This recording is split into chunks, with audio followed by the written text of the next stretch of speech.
The get-go last week at Wrigley Field.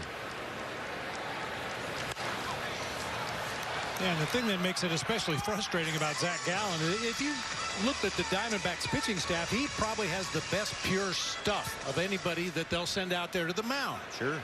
But yet he doesn't seem to have confidence every start to go out there and attack the strike zone with that good stuff. Labored through 84 pitches over just 4 innings in Chicago his last time out. Ahead of Chris Taylor, a ball and 2 strikes.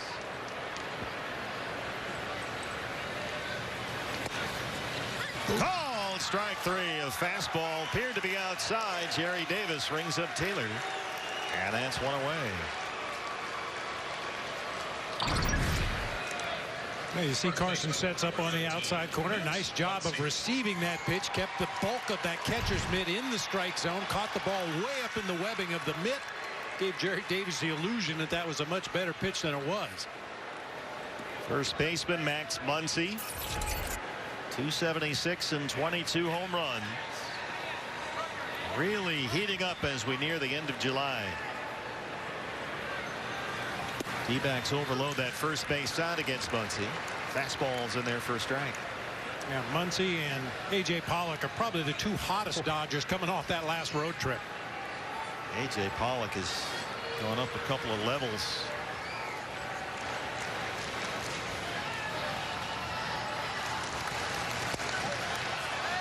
Muncy batting .339 in his last 15 games. He's homered 4 times over that stretch, now with 22 on the year.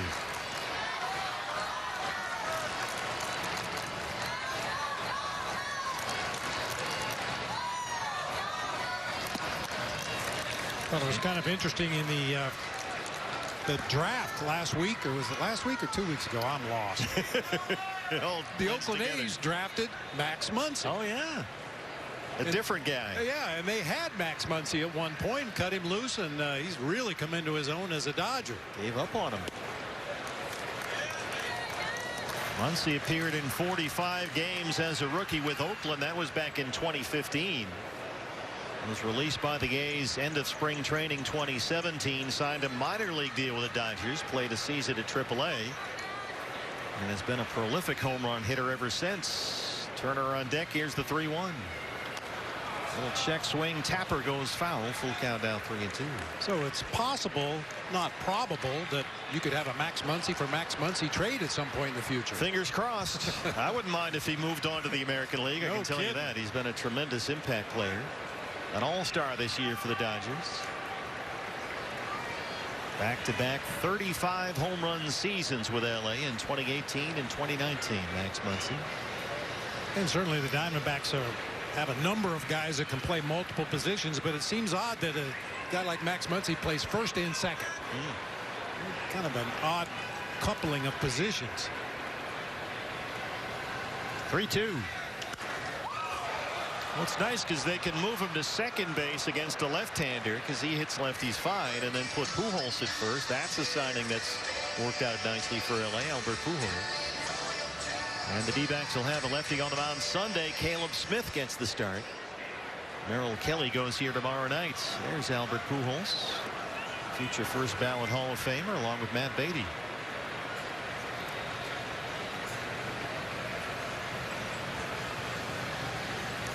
3-2 one more time.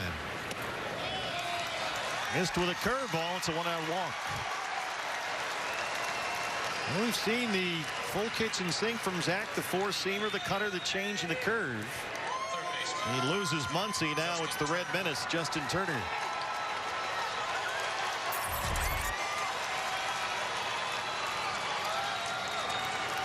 Turner a little quiet as of late, but still having a very good year now at the age of 36.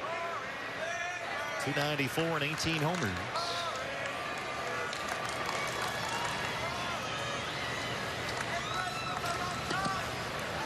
Christian Walker will keep Muncy close at first. Oh, and you will see some pickoff attempts. You think?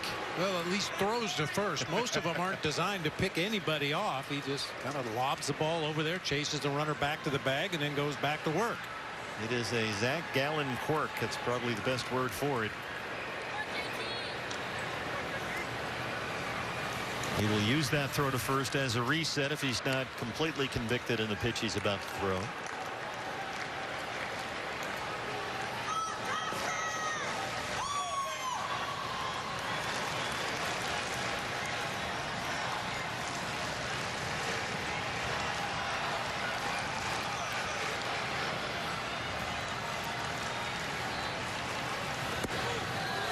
Up and in with a fastball, and Gallen, after walking Muncy, falls behind on Turner 2-0 with Corey Seager off the injured list and waiting on deck. Boy, when do they get Trey Turner in this lineup? Good grief. How about that for a middle infield combo? Turner at second and Seager at short. Chris Taylor might start to loosen at bats. Fastballs in there on 2-0. That's where Taylor's versatility will come in. If he continues to hit, I'm sure Dave Roberts will find somewhere to slide him into that lineup on a nearly daily basis. Dodgers, despite all the additions, still shorthanded. Mookie Betts has been out for a while, but he's expected back on Sunday. They're missing Gavin Lux, who's out with a strained left hamstring, as well as Clayton Kershaw. He's had some forearm problems, but is throwing on the side now, so he's relatively close. No idea when, if ever, Trevor Bauer makes his return. 2-1 to Turner.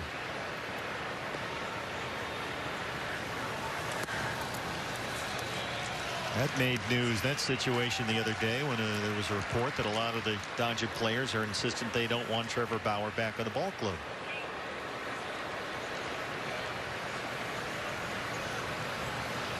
Well, the Zach was supposed to attack, but it's back-to-back 3-ball counts after the strikeout of Taylor.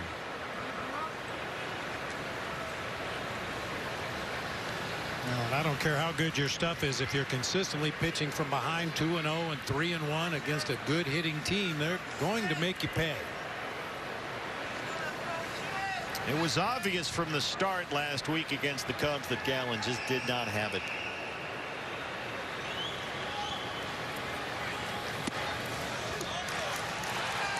And after a Javi Baez home run, he was down 3-0 against Chicago. 4 batters into the ball game, and lasted only 4 innings. Full count now on Turner, 3-2. He had a walk and a hit by pitch that preceded that home run in the first inning. Baez jumped on a first pitch slider and hit it out of the park. Right there, caught him looking at a fastball at 94. 2 down in the first. Nothing tricky about that. Here's my best fastball on the 3-2 pitch right down the middle at 94. Well, that's what you wanted, the Zach attack, absolutely. Right? Aggressive. And we've seen the Dodgers do that a lot this year. Take called third strikes, fastballs in the strike zone. Corey Seager reinstated from the injured list today. He's been out since May 15th. He's missed 2.5 months. Suffered a fractured right hand. He was hit by a fastball from Miami's Ross Detweiler back in the middle of May.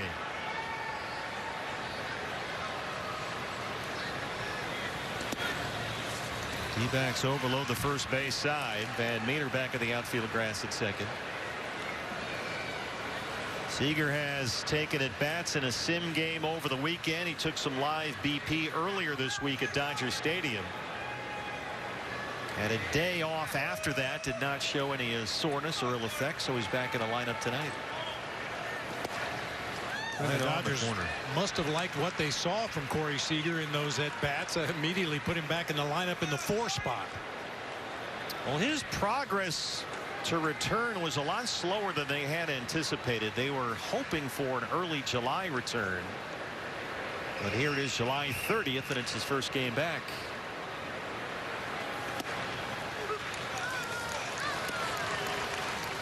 It was near the end of June when Dave Roberts was telling reporters that Seager's hand wasn't responding. His recovery was just not coming along the way they'd hoped. So they had to slow play that a little bit more, put it on the back burner. His progress had plateaued was the word that Roberts used, but here he is back tonight and bounces one into that overshift. Van Meter drops the ball. Josh several steps back on that outfield grass, got caught at a funny angle there, and Seager's aboard. Yeah, whether you're playing on the dirt or in the outfield grass, you want to get the good hop. He just laid back too long that time, let the hop play him rather than come in a step and play it on that big hop right there. It's an E4, the error on Van Meter. 2 on and 2 out for Will Smith, the catcher. Can't give the Dodgers extra chances. So now Gallen's got to get an extra out here. Smith at 260 with 14 homers, hitting the ball well right now. 4 home runs in his last 9 games.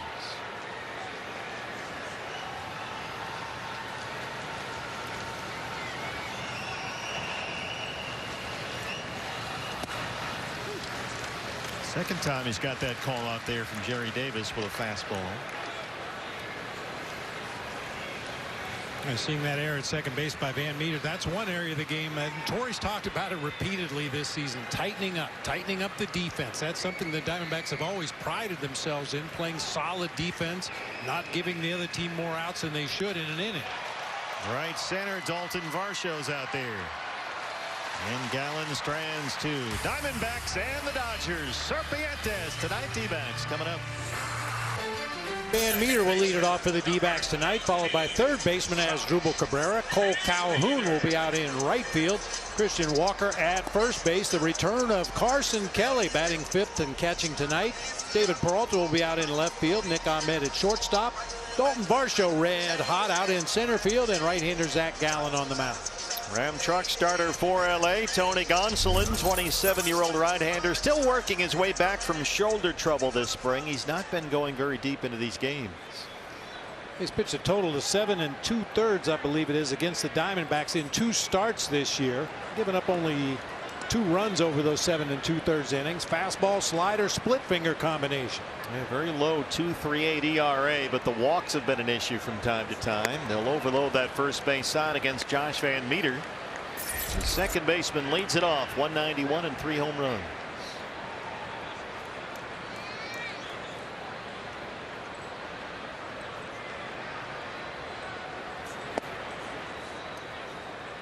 Gonsolin throws a fastball, splitter, slider, and curve. Fastball 94 to 95.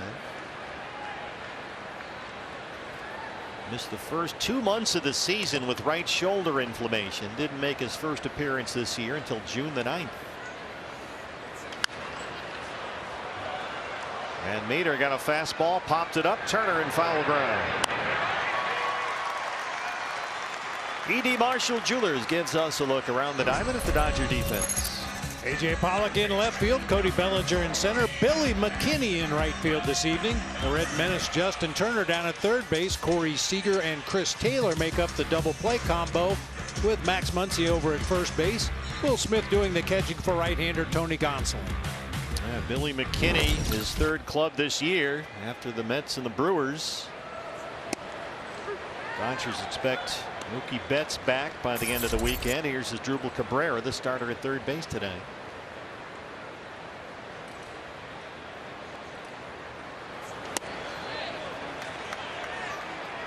Couldn't check on the slider, and it's 0-2. Asdrubal's got a little Justin Turner going with that pine tar on the shoulder there.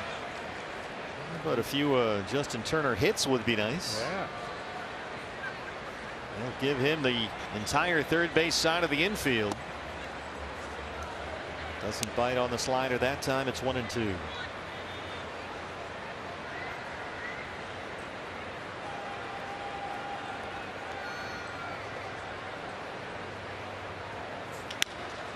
Tap by Gonsolin.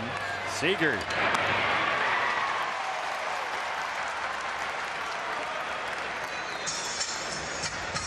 Well, quickly 2 outs for Tony Gonsolin. Now it's the right fielder Cole Calhoun.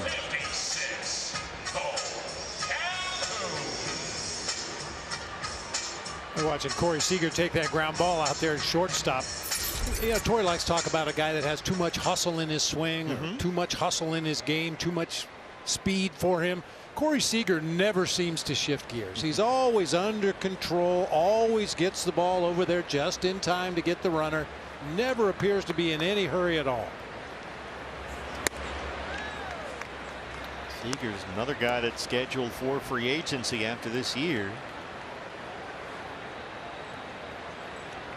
Most of those guys got traded today. Yeah.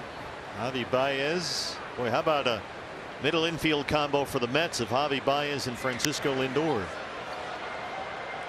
I'd see a few highlight double plays. You think? Between the legs, behind the back, no look, eyes closed, barehanded. Boy, the Cubs had a fire sale. Baez went to the Mets. Anthony Rizzo went to the Yankees. Chris Bryant's now a San Francisco Giant. They sent Craig Kimbrell to the White Sox.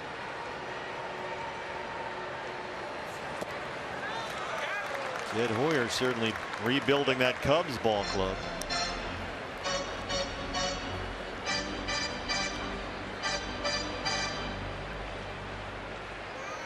Team that was quieter than people thought they might be was the Padres. They got Adam Frazier the other day. Well, they didn't do a whole lot else. Daniel Hudson. That was it. Jake Marisnick, the outfielder, as well, didn't go, says Paul Clemens down there. Padres had been rumored to be trying to move Eric Hosmer's money.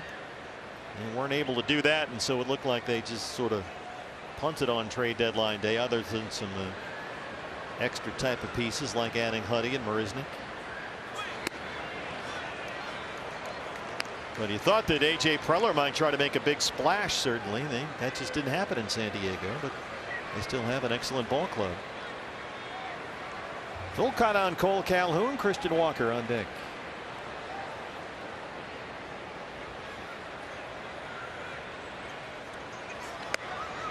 There's a 2-out walk, and if Gonsolin works himself into trouble tonight, it's going to be the bases on balls. That has been a problem for him at times.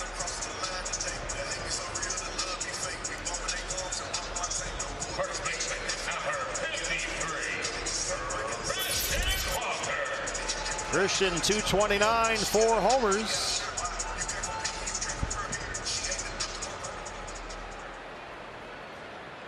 No one more disappointed that Clayton Kershaw is still out with an injury than Christian Walker.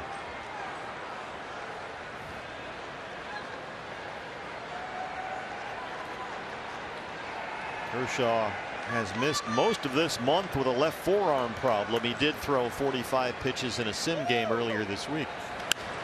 So he's due back relatively soon.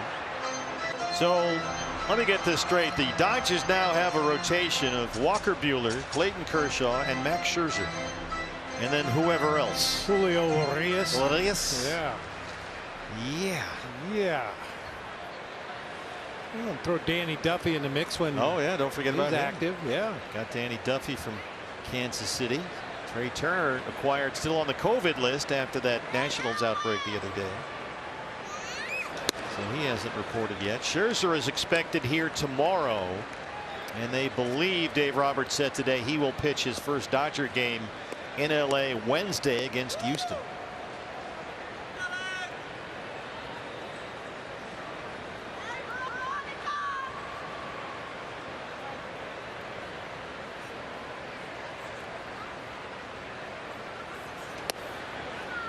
Christian lays off that slider. He's ahead now, 2-1. That's a hard slider from Tony Gonsolin. It'll register 88, 89 on the radar gun. At times it looks more like a cut fastball. At other times has a little more downward movement. Gonsolin walked 5 in 3 2/3 in his return from the injured list, but for the most part has been able to strand those walks. He walked 4 in 3 1/3 2 starts ago in a loss to the Giants, but somehow still puts up a 2.34 ERA. He just doesn't give up many runs. That start against the Giants, he gave up 3 in 3 1/3. Other than that, he's given up either 0 or 1 run in each of his starts. Now, granted, he's been clipped short a few times. He's allowed more than 1 run only once all season.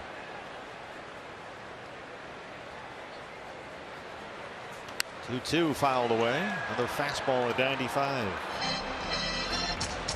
Gonsolin developed right shoulder soreness late in spring training, so he stayed back at Camelback the first 2 months of the year, and in a sense just had a whole nother spring training all over again. And he's been building up his conditioning and his arm strength ever since. high pitch count for the year is still only 83.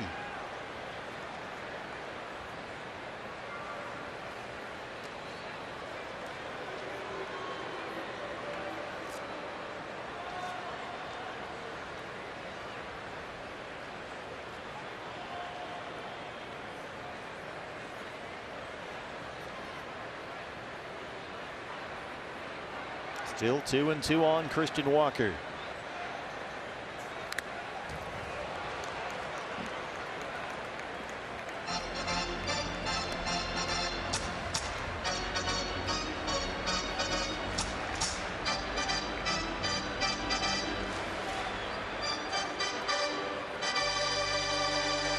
Padres home against Colorado.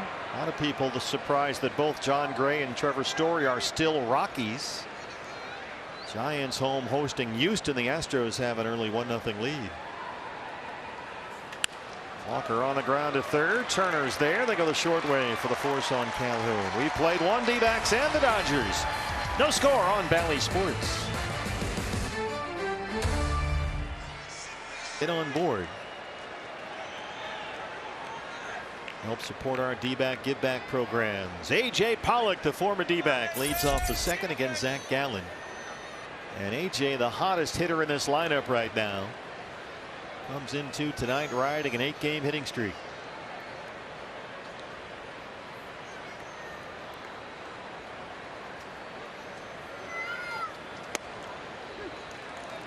Fastballs for a strike. A.J. during his 8-game streak batting .400. Had a very quiet month at the plate in June, but July has been a scorcher.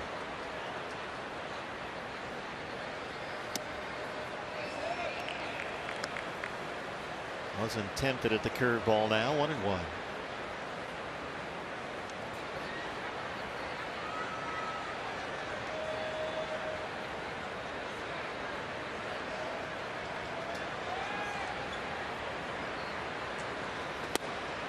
Zach Gallen never makes excuses. He's not the type, but he was pretty frank after the start in Chicago about his season. He said he just thinks there are some times he's just not making good pitches.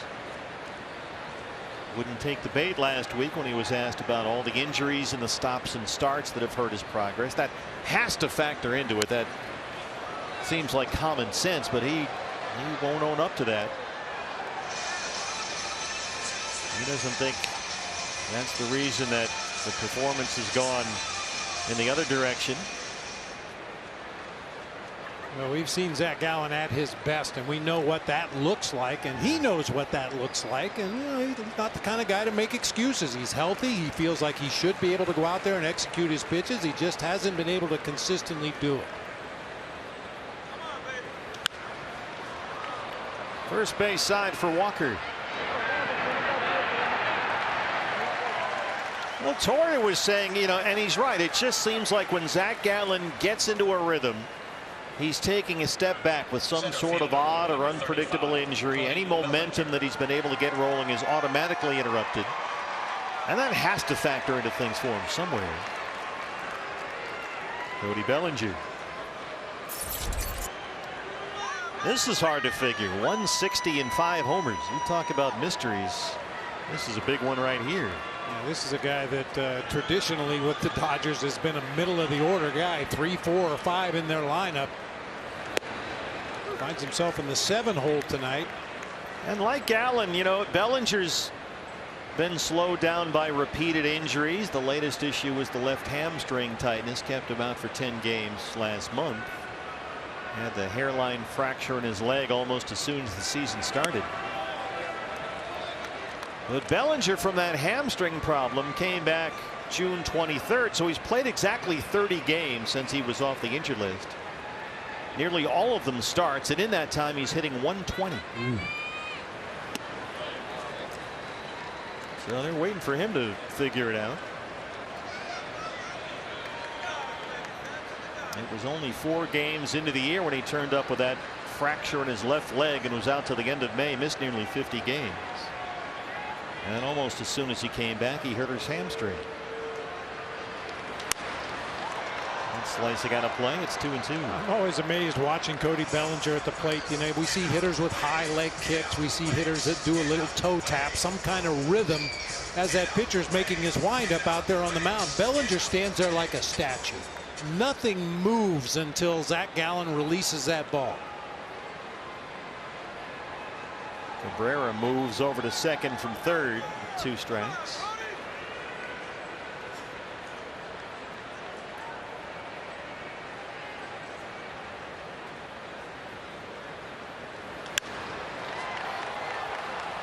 Got a fastball, shallow center. Dalton Varsho. And that's been the book on Cody Bellinger. Just pound him inside. That's what Gallen did that entire at bat. Cutters in, 4-seamers in. Well, Mookie Betts on the injured list right now, is expected back by the end of the weekend. In the meantime, Billy McKinney is the right fielder. Now playing with his 3rd different team this year. He began with Milwaukee, was traded to the Mets at the end of May, and then dealt to the Dodgers last week. He's got some power, 8 home runs. I think this was a move made just to confuse broadcasters because they have Zach McKinstry and now they have Billy McKinney. Devilish plot. At least they're not both in the same starting lineup. McKinney, a former 1st-round pick by the Oakland A's. He's bounced around over the last year. Toronto, Milwaukee, the Mets, now the Dodgers.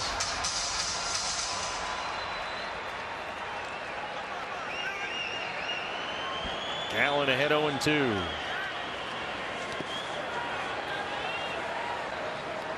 Wouldn't bite on the curveball. Zach so far a walk and 2 strikeouts. Back to the card now.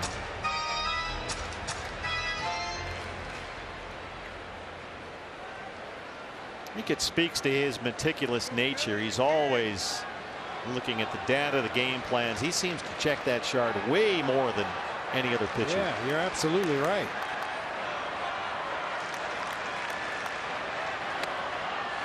Tried to run that changeup out there, kind of overthrew it. Now it's 2-2.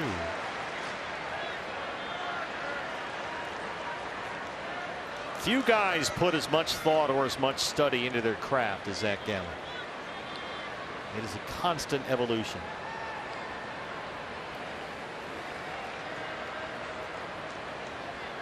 Couple shakes of the head and then a fastball away. Just got a piece. Now that intentional shaking of the head, you saw Carson Kelly give the sign for Zach just to shake his head. No, that's just all designed to make the hitter think a little bit. If you're trying to guess along with a pitcher and okay, I think he's going to throw me a fastball in this situation, and then you see him shake his head twice. You know, if you're thinking along with him, well, he shook off 1, he shook off 2, he must be going to throw a slider. There's another give me a fake shake, and off we go.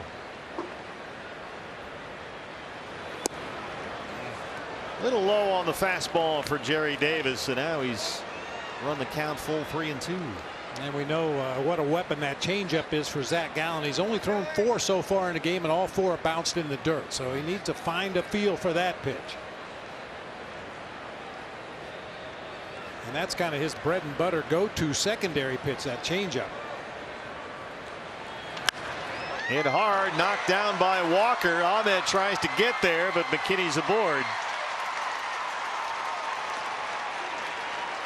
That's the first hit for the Dodgers against Zach Gallen. Yeah, we were hoping Christian Walker would deflect that ball to one of the other infielders on that side of the infield. Diving attempt off the heel of his glove that time, went over toward Nick Ahmed, but just not enough time to recover and get McKinney at first. And so the Dodgers will at worst clear the pitcher spot, but remember Gonsolin, when he played at St. Mary's, was a converted outfielder. He used to be a two-way player, and he can hit a little bit.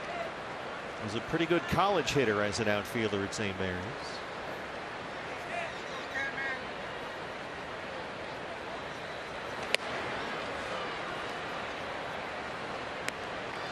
Yeah, 2 for 11 at the plate, and as I've told you many times, he's also drawn a walk. That's always a key. If a pitcher can eyeball an opposing pitcher enough to draw a walk, that tells me he's a pretty good hitter.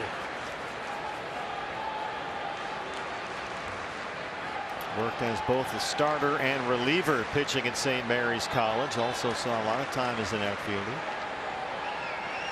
It was LA that converted him into a full-time pitcher. Pretty good hack right there.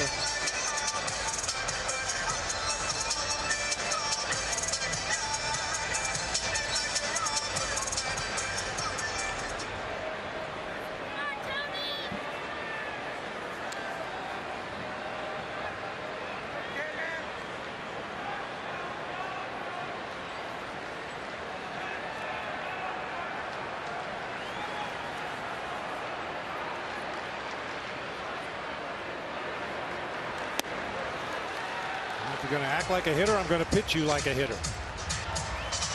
That's that cutter slider hybrid that Zach likes to. He just doesn't like to use that word slider, but that had the sweep of a slider to it.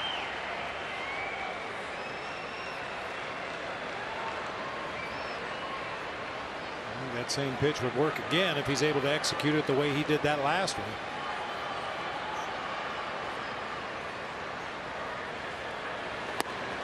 He called it. There it is.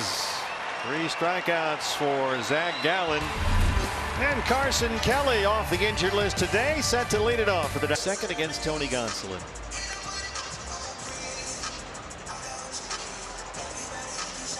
This was Carson Kelly, June 19th. Walker Buehler got him on the right wrist, a fractured right wrist for Carson. He's been working his way back. Workouts at Salt River every morning. Live batting practice. Went over to Hillsboro with the Hops. Played 3 games there in A-ball. He caught 2 games and DH'd another. And right away, you knew that was bad. But he stayed in the ball game and played another inning behind the plate with a broken wrist. Well, you've heard me say it many times in the past. Hand and wrist injuries usually take a little bit longer than you anticipate to come back from because of how important they are in everything you do as a baseball player. Swinging the bat, throwing the ball. We talked about that with Josh Rojas the other day when we filmed the Cup of Coffee episode with Josh, and we talked about that in Carson's Cup of Coffee episode. That moment where you're thinking, oh no, please, please, please don't let it be bad. Yep. There's that moment of panic. Carson and I talked about that, oh boy, and then you know, oh, this is going to be wild. But he's back today and he leads off the second.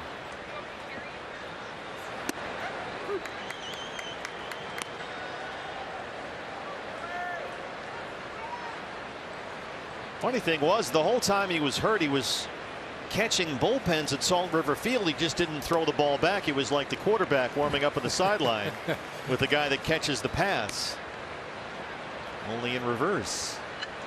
Well, and because it was his wrist, he could keep his legs in shape. He could do some catching in the pens, get his running in every day, do all the things that a ball player normally does, with the exception of swinging the bat initially and throwing the ball initially.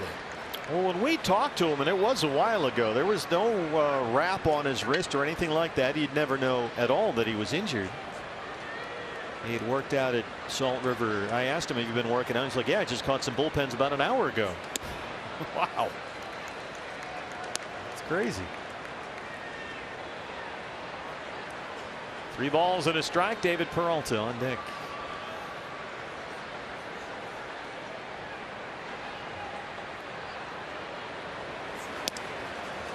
And that's ball 4. Good start here. Already the second walk through 5 batters issued by Tony Gonsolin, so we'll keep an eye on that. Hey, D-backs fans, this season, if your Arizona Diamondbacks hit a home run, you get a free Jumbo Jack with a large drink purchase at any participating Jack in the Box the day after the game. Go D-backs, go Jack. And go David Peralta. One of the key hits in Wednesday's win at Texas, that home run that opened up the scoring. For David, his 5th home run this year and his first since May 15th. It had been 58 games. Hit it into the bullpen in right center at the Rangers' new ballpark. Curveballs in there for a strike and 1. He's thrown 2 curveballs in this game. One to steal a strike against Cole Calhoun to start his at bat, and now to David Peralta to start his.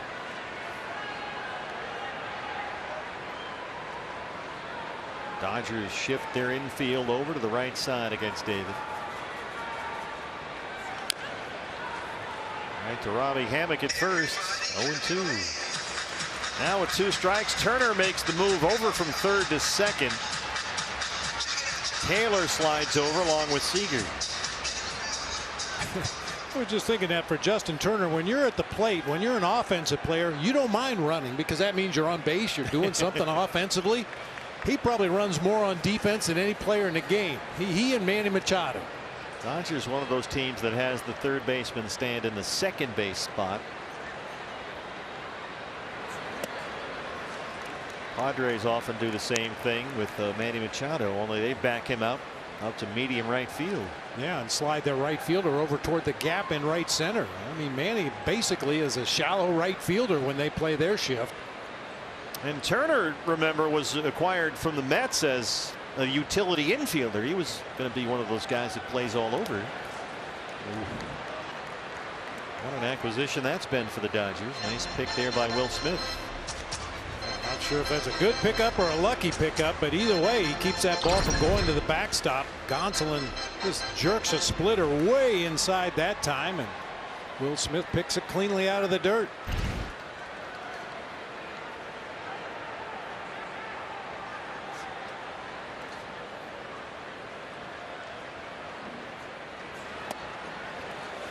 Two is a curveball that missed, so he's walked 2 already, and now it's full on Peralta with Nick Ahmed on deck.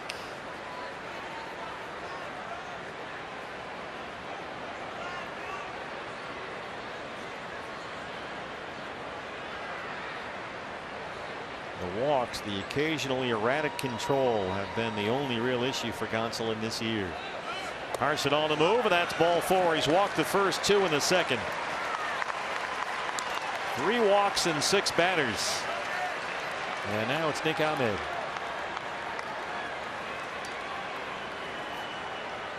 Shortstop number 13, Nick Ahmed. As Nick gets in the box, I'm sure he's going to take a look around and see where the Dodgers are positioned defensively, especially the corner infielders. Nick's been known to drop a bunt for a base hit from time to time. We know the Diamondbacks don't like to give away outs with sacrifice bunts, but if he thinks he can bunt for a base hit, it wouldn't surprise me a bit right here. We saw him do that just the other day, in fact, in Texas, in his first at bat against the Rangers. And with that in mind, Justin Turner at third base, drawn in just about even with the baseline, now backing up a couple of steps. 2 on and no outs to start the D-backs second against Gonsolin. Muncy is way off the bag at first.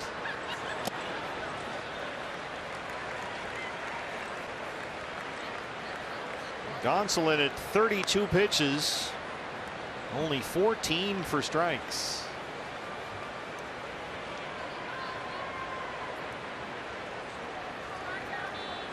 Walked 5 3 2/3 earlier this year. 2 starts ago walked 4 3 1/3. He's walked 3 of the first 6 tonight.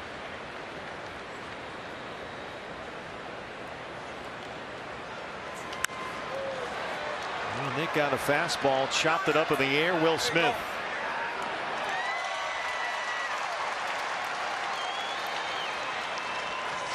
Well, the way things are going now, this is the guy you want up there, Dalton Varsho.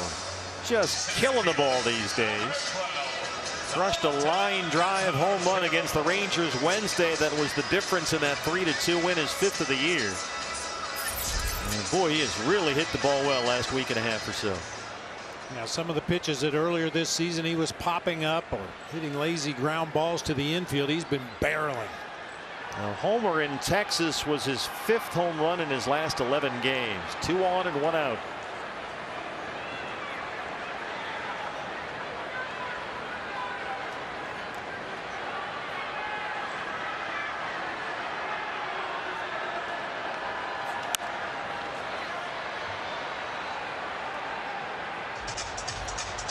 Dalton in his last 11 hitting .364. And it's not all about the contact he's been taking. His walks along the way as well. He's scored 11 runs in 11 games. Tuesday against the Rangers, he walked twice and scored twice. So the approach has not changed. It's just been more consistent, solid contact. Best of both worlds.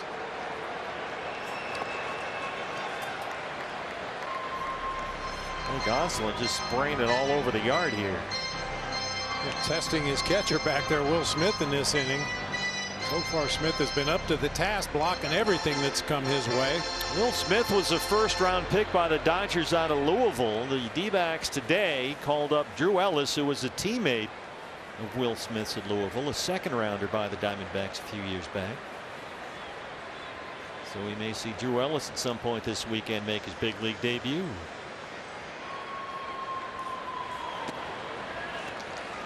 Boy, the splitter, the curveball, the slider, really not there for Gonsolin tonight.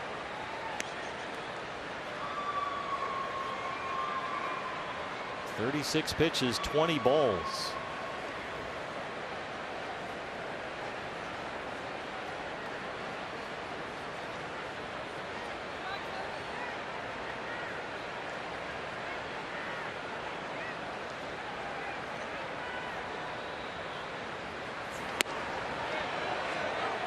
Didn't go. Paul Clemens at third. It's 3-1.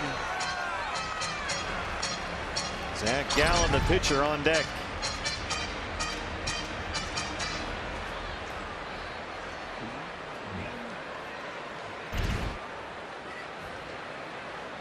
Close. Well,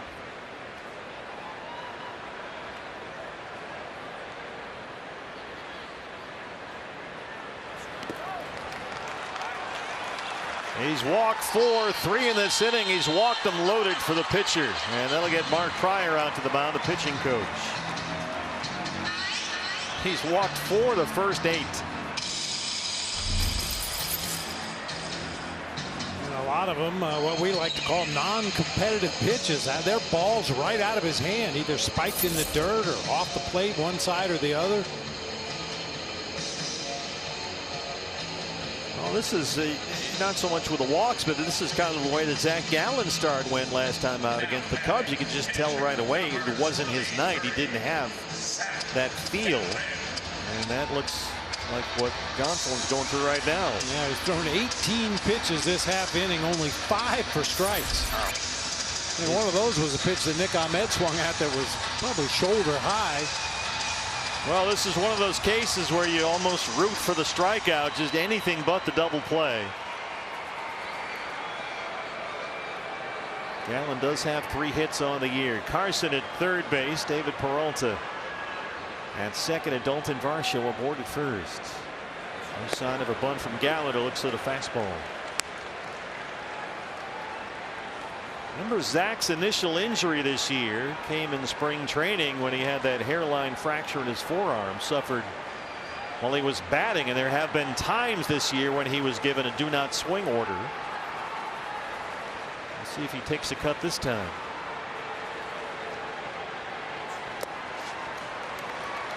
I mean, this might be that classic case of can he throw 3 strikes before 4 balls.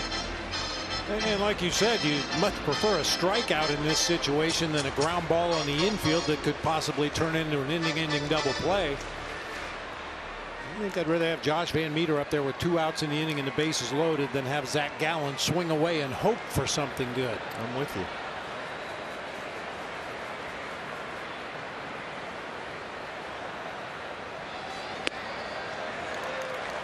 Curveball missed up.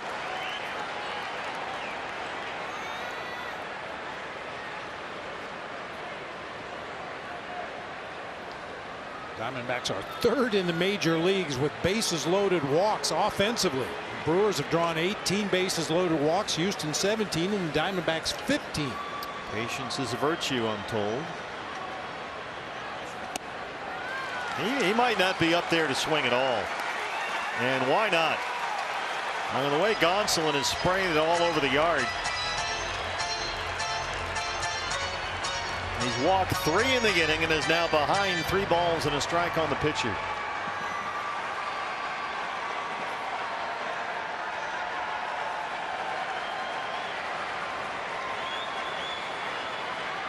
Backs out of the box and takes a strike.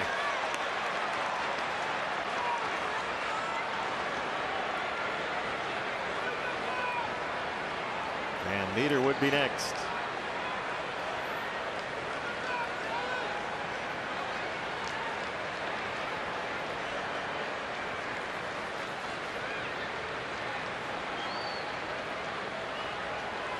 Takes a hack. He waited until the 3-2 fastball.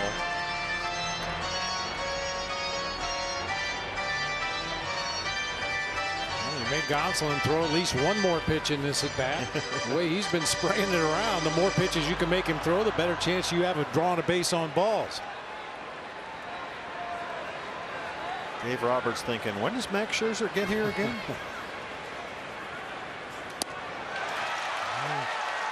Swing and a miss and another fastball. First strikeout for Gonsolin, so at least Van Meter gets a crack here with the bases full and 2 outs. Second baseman, Josh Van Meter. Van Meter popped up to lead it off for the Diamondbacks. Josh hit a big double and scored in that win over the Rangers on Wednesday.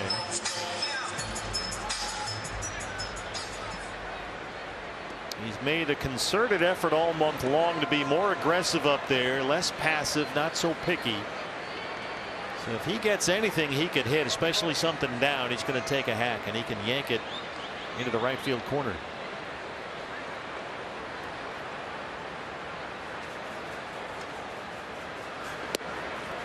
A little too low that time. 1-0.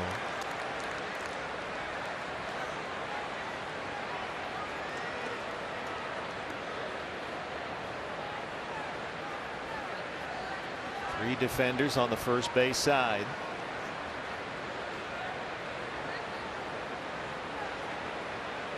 Bases loaded and 2 outs.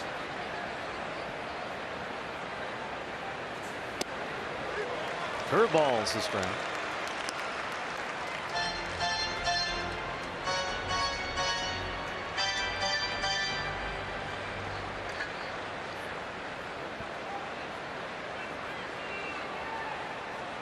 Josh, for much of this year, used to go up there thinking about mechanics. Are his hands in the right spot? Is his move timed correctly? Always worried about his swing. Now he kind of puts all the mechanical stuff out of his mind. And almost hit him in the foot. Spiked a curveball. So it's more of a see ball, hit ball approach for Van Meter this month, and it's worked out. It's really helped him relax in the box.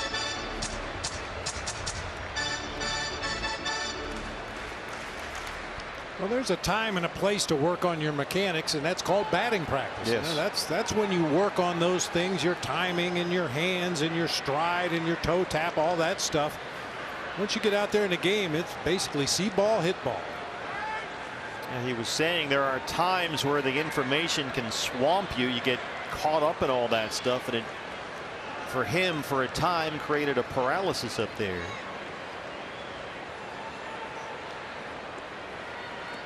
So it's less of an immerse yourself mindset, more of a just go play. And the results have spoken for themselves. Hit the ball well in July. 2 balls and 1 strike. Pulled down the line. Fair ball. Here we go. Kelly is home. Peralta is home. They're going to stop Varsho at third. Josh Van Meter makes it 2-0 Diamondbacks. That's exactly what we were talking about. That's a 103-mile-an-hour rip down the right field line by Josh Van Meter. On a fastball away, Gonsolin misses from one side of the plate to the other with a 93-mile-an-hour fastball, and Van Meter is all over it down into that right field corner. Pretty nice play out there by Billy McKinney, because Dalton Varsho was off to the races. He's anticipating scoring on this play. Tony Perez-Chica has to hold him up. Diamondbacks on the board. It's fun to watch Varsho run the bases with 2 outs, because you almost got to tackle him to get him to stop. He kicks it into high gear. A chance for his Drupal. He can tack on 2 more.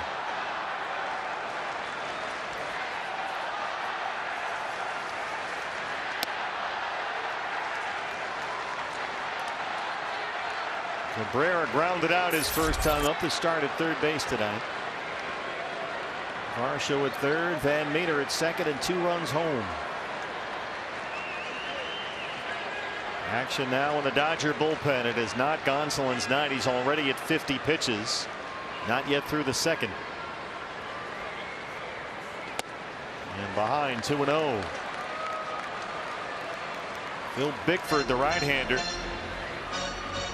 started the year with Milwaukee. Picked up by the Dodgers back in May. He starts to loosen up down there. We talked about it in reference to Zach Gallen falling behind in counts. The same thing can be said for Tony Gonsolin here tonight. A lot of good hitters counts. 2-0 here to Cabrera.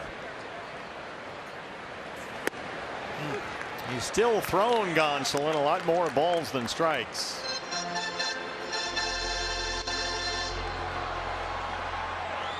.30 balls, only 22 strikes.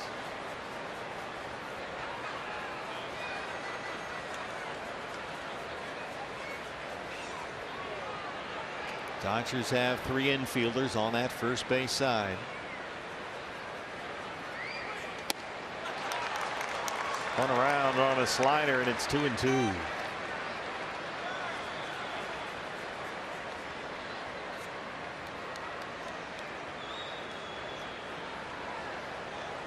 Thought some teams might be calling about Asdrubal Cabrera at the trade deadline. A veteran bat, can play different positions, switch hitter off the bench. But still wearing the D-backs colors here post deadline. Mike Hazen was saying in a Zoom call with reporters earlier today they didn't want to make a move just to make a move. They had chances but just decided not to do it, which is good for Diamondback fans because Asdrubal's been a big part of this team this year. Full count, 3-2.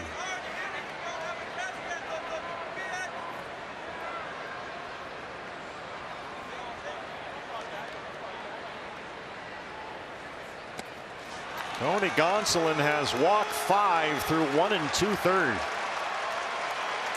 And for the second time in the inning, the bases are loaded and Dave Roberts has seen enough. Gonsolin will not survive the second. 55 pitches, only 24 for strikes.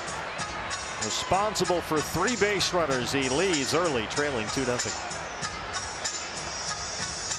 Bases are loaded with 2 outs. Phil Bickford is in. The Alaska USA Federal Credit Union called to the bullpen. Bickford, a former first rounder by the Giants out of Cal State Fullerton.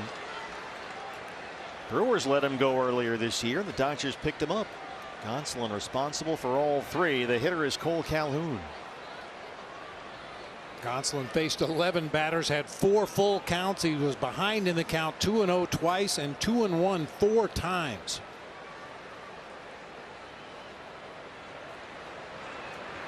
Faced 11 batters, Tony Gonsolin. He walked 5.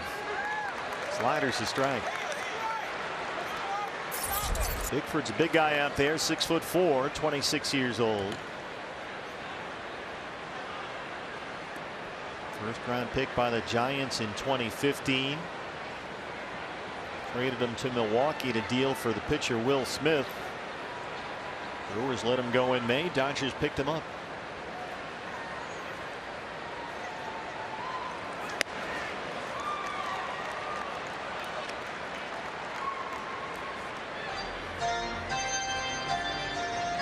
Cole Calhoun was the first of the 5 walks. Varsho at third, Van Meter at second, Cabrera's at first.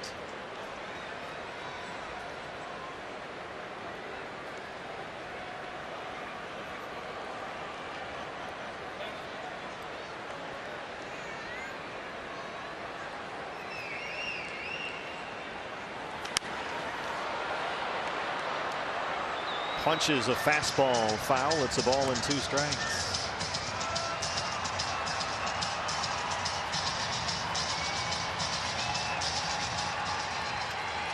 Top 3 teams in the NL West all behind early. Dodgers trailing here. Giants at home trail 2-0 against the Astros.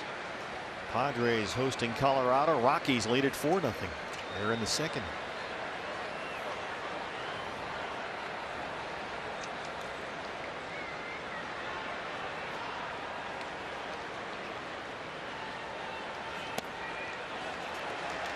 2-2.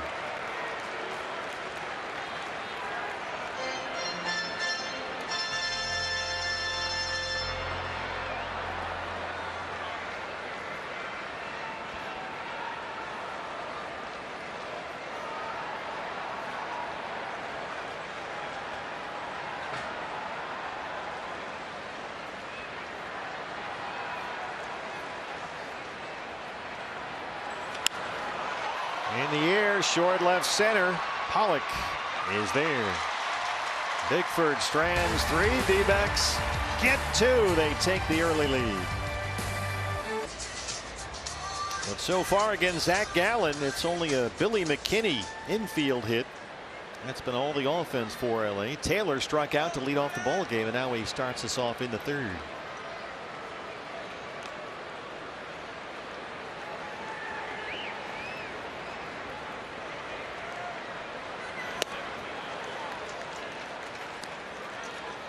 Yeah, among other things, Taylor's also second in the National League in runs scored. Only Fernando Tatis of the Padres has scored more runs this season than Chris Taylor. Well, you lead off in this lineup. Yeah, you're going to get some chances to come all the way in.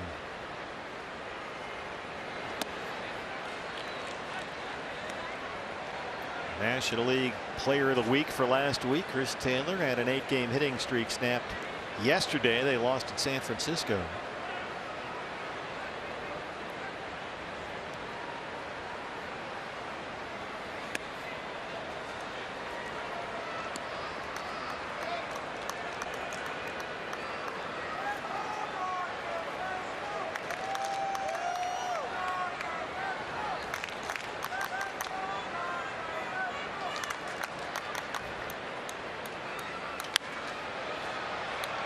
That's going to get out of play. We've got a report in from Bill Schroeder in Milwaukee. Rock is telling us, Bob, that Eduardo Escobar has homered for the Brewers. All right, good for him. He's walked a couple of times. He's looked very good defensively at third base. Eduardo Escobar, a home run for Milwaukee. And Atlanta tonight losing, or winning, I should say, 9-5 over the Braves. And there's a strikeout for Gallen. That's his 4th. Ticket plans for 2022 on sale right now. You can choose from a D-backs weekend, a series, a half or full season ticket plan. Learn more about 2022 ticket plan benefits. You can text or call 602-462-4600 or visit dbacks.com. We'll see you down here at the ballpark next to you. It's gonna be a different looking team, I imagine, by the time the front office gets through with this roster.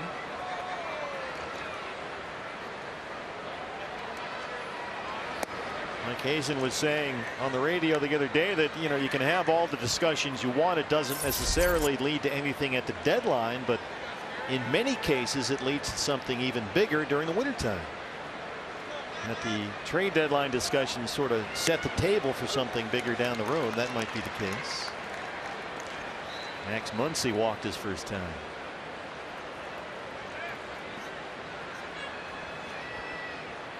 Zach Gallen giving Nick Ahmed and Asdrubal Cabrera an opportunity to switch positions out there in the exaggerated pull shift.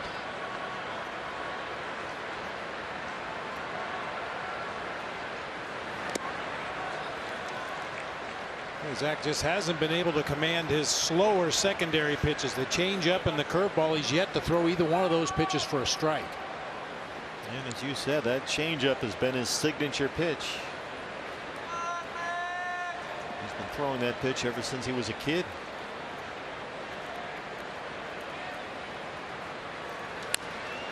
He said when he went to college at North Carolina, didn't really use the changeup. They didn't emphasize it. Cardinals didn't have him throw a changeup. Then he got traded to Miami, and they said, okay, we're going to stress changeups. They got all their minor league pitchers together and said everybody's got to have a changeup.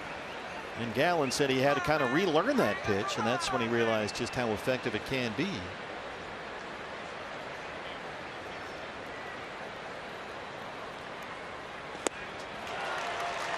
Curveball that time. 3 consecutive strikeouts for Gallen, and now 5 in the ball game. You know, I say with a hitter, sometimes all it takes is one line drive to find your swing. Maybe it's one curveball from Zach Gallen, and he'll find that pitch. This is a beautiful curve. Dropped right out there at the outside corner at the knees.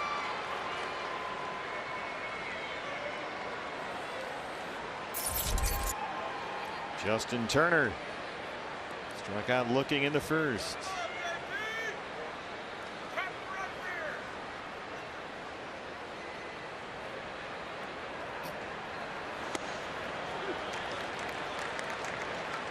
Well, this is always important, the concept of the shutdown inning, but doubly so against this ball club. You get 2 runs in the bottom of the second, a quick 1-2-3 top third.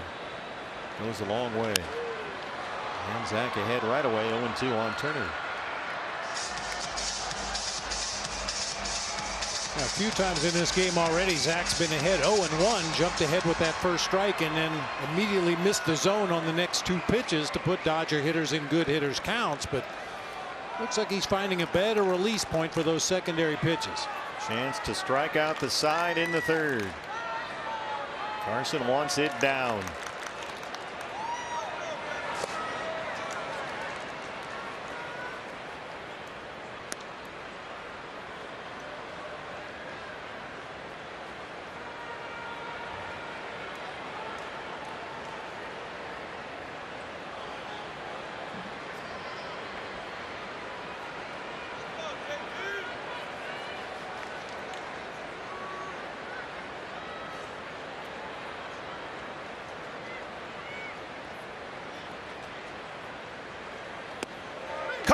Strike 3. Gallen strikes out the side. He got Taylor, Muncy, and Turner, and he holds a 2-0 lead. Innings pitched under their belt just to see what you have moving forward. Well, Mike did address that today. So that's going to be really the emphasis, and that process is already well underway with Varsho and Pavin Smith, of course, and some of the other guys that are getting regular, consistent playing time. Some of the youngsters. And that will continue over the next 2 months. Christian Walker leads off the third against Phil Bickford.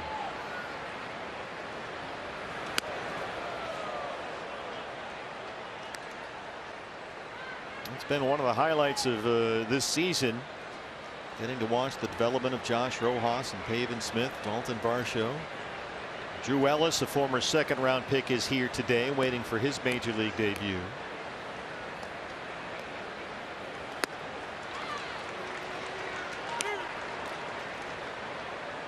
I think in a season like this where you're 32-71, what can you mine from this? What benefit can be at the end for you? And that, I would think, Bob, is at the top of the list. Just the development of the young players, especially coming off a lost minor league season last year. Yeah, get him as much experience at the major league level as you possibly can, and you know, make some judgments in the offseason. Which guys do you think are going to be part of the organization, a big part moving forward?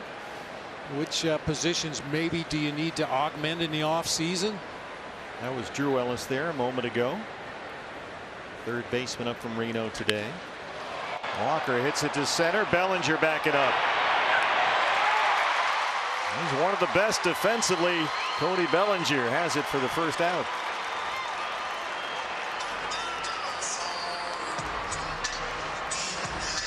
Bellinger, one of those long striders in the outfield, covers a lot of ground with very few steps.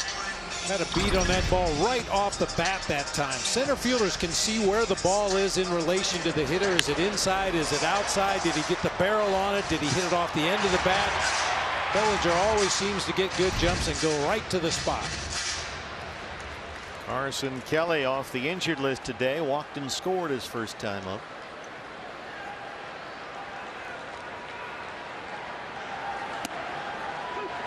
Carson tonight, his first game since June 19th. You might recall he was hit by that Walker Buehler pitch, a fractured right wrist.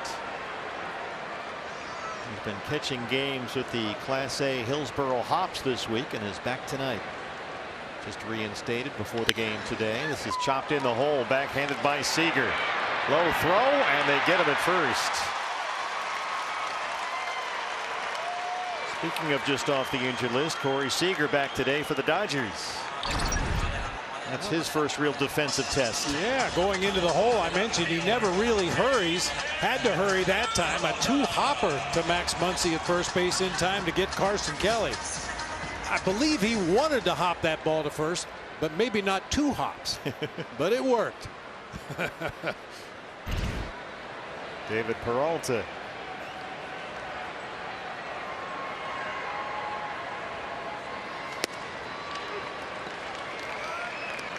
David walked and scored in the second.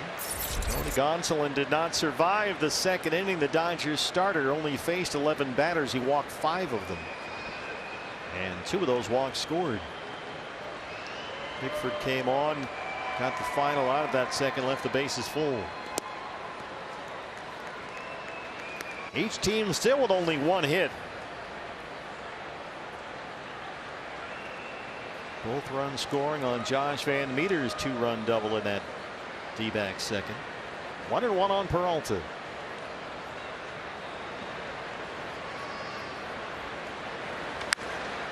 Popped it up. Justin Turner's there. Well, Bickford has set down all 4 he's faced. After 3, it's 2-0 Diamondbacks. Middle for a called strike 3. Gallen 1 walk. That was the second batter of the ball game. Muncy. He struck out 6. He got the side 1-2-3 in the third. Taylor, Muncy, Turner, and now Seager starts off the LA fourth.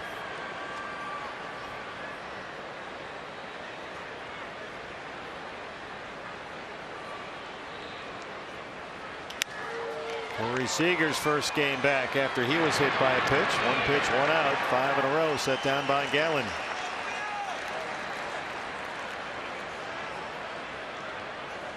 LA still with only the 1 hit. The Billy McKinney infield single in the second. 1 out now. The batter is the catcher Will Smith.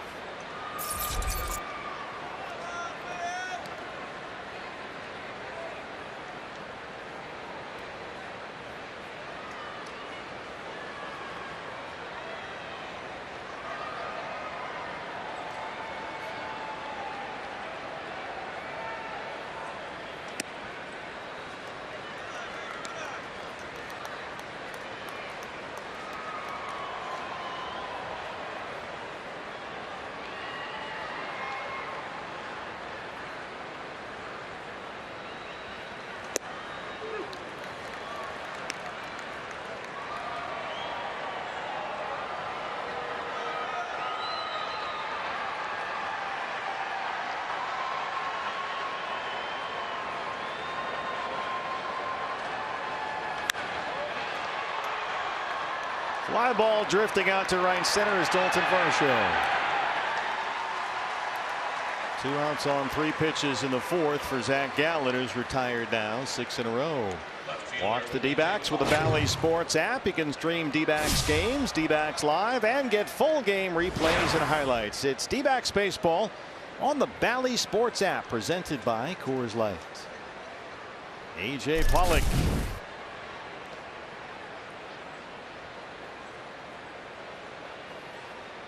Now, to say that A.J. Pollock has been a thorn in his former team's side is a mild understatement. In 6 games before tonight, he was 12 for 24 against the D-backs with 3 homers and 6 runs driven in those 6 games.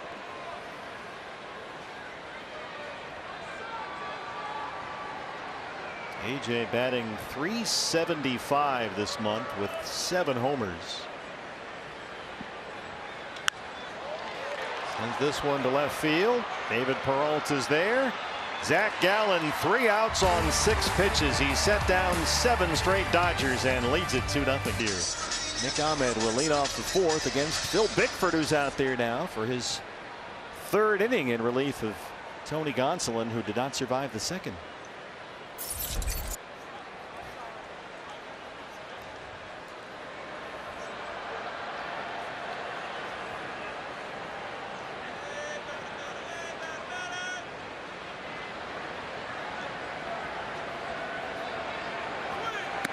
This is kind of uncharted territory for Phil Bickford. He's thrown 2 innings a couple of times this year. That's been his high out of the bullpen. And with that in mind, the Dodgers appear to have a left-hander beginning to throw down in their bullpen.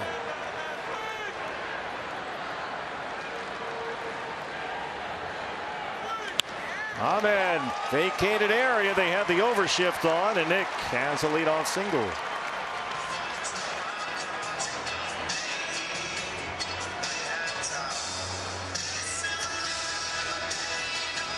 Our extra effort feature brought to you by Corona Extra.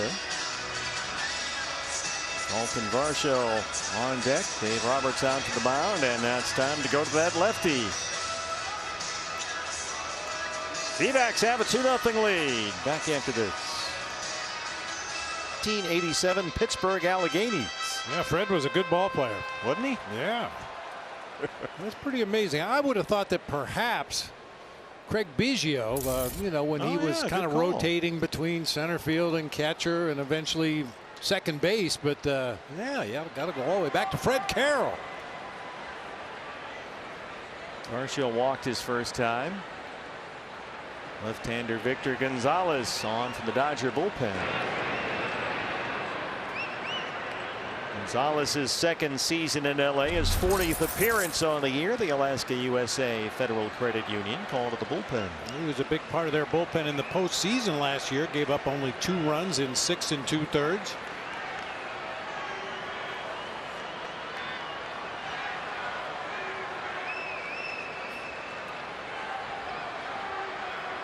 Dodgers overload the first base side against Varsho. Sliders a strike.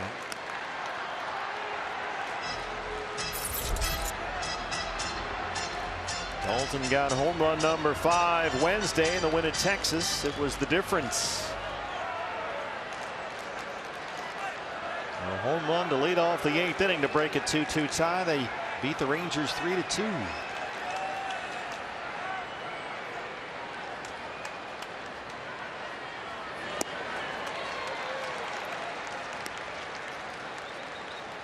I would think as a lefty against Gonzalez, you're going to see a whole bunch of sliders. Oh, yeah. That's a good one. He throws it hard, has a lot of sweep on it. Gonzalez worked an inning versus the Giants yesterday afternoon. Threw 15 pitches in that appearance, ahead of Varsho 0-2. I think this is a pickoff attempt at first. Can't fool Nick.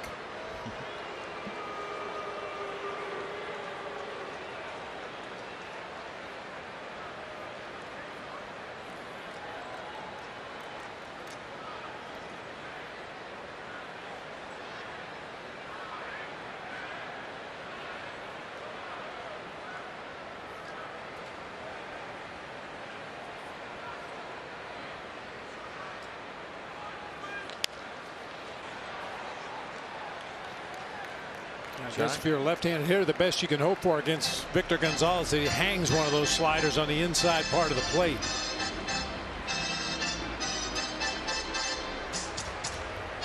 Diamondbacks still with only 2 hits. The Van Meter 2-run double in the second, and Nick Ahmed single that led off this 4th inning. 0-2 on Varsho. The pitcher Gallen on deck.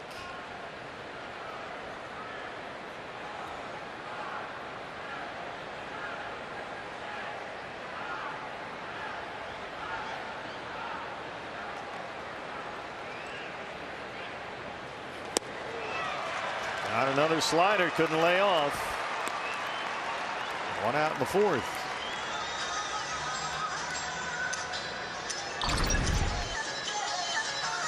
Yeah, he's got a good one. Throws it hard from that low 3/4 arm angle, 86 miles an hour with a lot of downward movement. Fooled Dalton that time.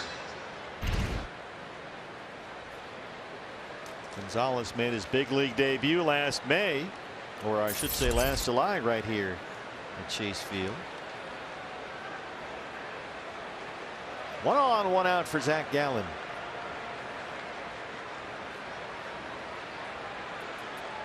Goes Bud, chops it foul. Hey fans, anytime the D-backs score 5 runs or more, Taco Bell is giving away 3 free seasoned beef crunchy tacos with the purchase of a large drink. between 4 and 6 the following day at participating locations.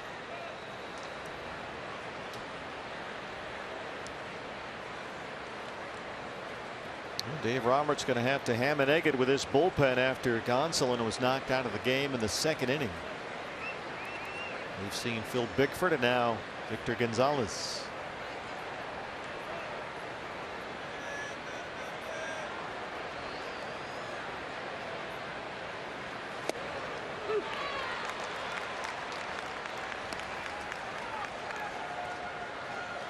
I remember when Zach was injured in spring training during that batting episode. His quote was, "I don't get paid to hit." And that's become apparent. You know, pitchers do occasionally get paid to bunt. That was an easy thing in spring training when I was managing. If there was ever a downtime for a pitcher, you go down to the cage and bunt. Well, I want to try some of that. Yep. 2 strikeouts for Gonzalez.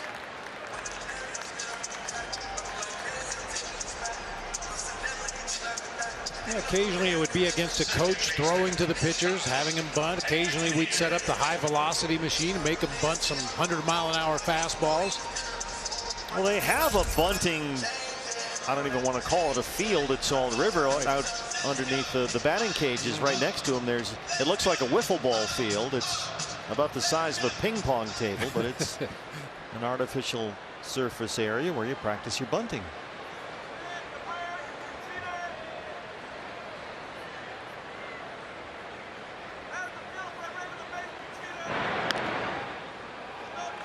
Well, it's a small part of their game for a pitcher. Obviously, you're more concerned with what they do when they're out there on the mound. But in many instances, if a pitcher's able to handle the bat even a little bit, get down a bunt, put the ball in play rather than swinging and missing, it might keep them in the game for an extra inning or two. And if your offense scores some runs for them, they might vulture a win or two over the course of a season. Ahmed on the move. Will Smith the throw. He's in there. 7th stolen base of the year for Nick.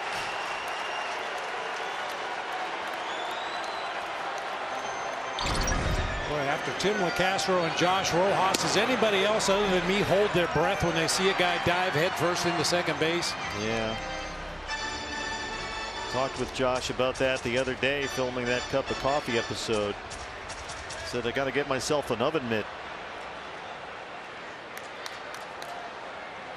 The previous plays that are Yeah, they might want to challenge this, and they are going to. Headsets coming on. Yeah, we've seen that a lot this year. That tag on the body as the guy goes sliding by. Question is, was the tag applied before Nick got his hand on the base? Well, Nick and Corey Seager discussing the replay.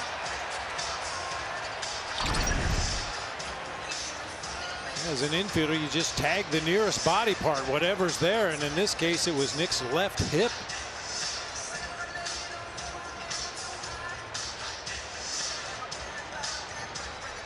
Wow, that is really close. Is there enough there for you to overturn the call? Well, that's what Jerry Davis wants to hear from New York down there with Greg Gibson. And the answer is no. Ahmed is safe. So the Dodgers lose that challenge. I think even Nick might think he got away with one right there.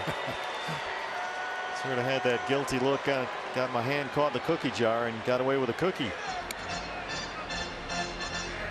Chance for Van Meter, who's knocked in both D-backs runs. That 2-run double in the second. Ahmed at second base now with 2 outs.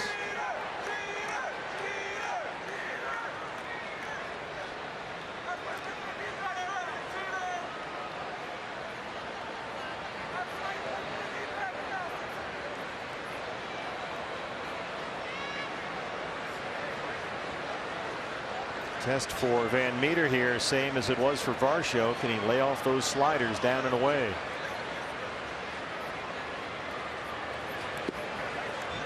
So far so good. Spiking it also helps. Laid off that one, yeah. Rockies have opened up a lead at San Diego. Colorado has a 6-0 lead over the Padres. Fernando Tatis Jr. popped his shoulder out again on a play at third base, and it did not look good. Tatis has had to come out of that ball game. Giants and Astros tied up 2-2 in the fourth at San Francisco. Ryan McMahon hit a grand slam in the first inning for the Rockies in that ball game.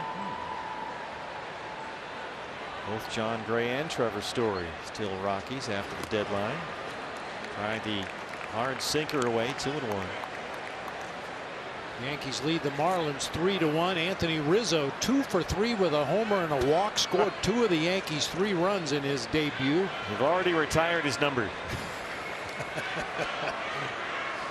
Of course, he can't wear Reggie's 44 anymore. Oh.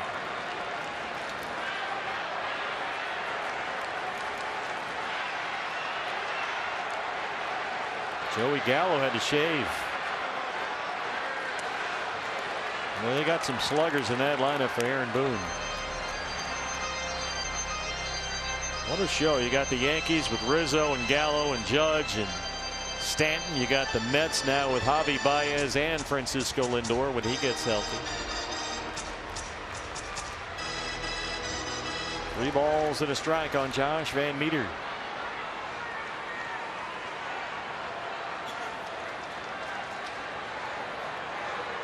Now 7-0 Colorado at San Diego. They're in the fourth inning.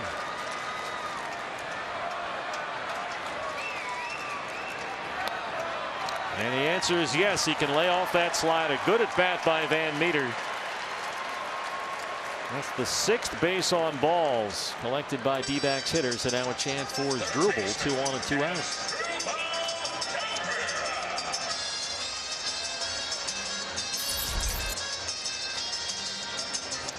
As Drupal is grounded out and walked. He started third base tonight.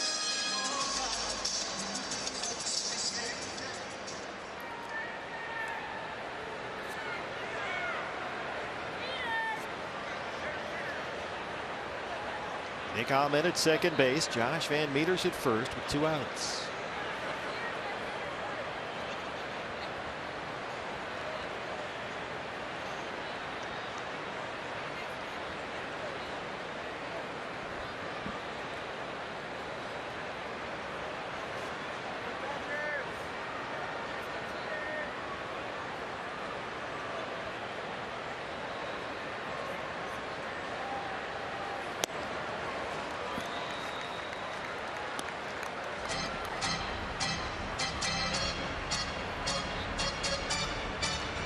Bullpen has been and will continue to be busy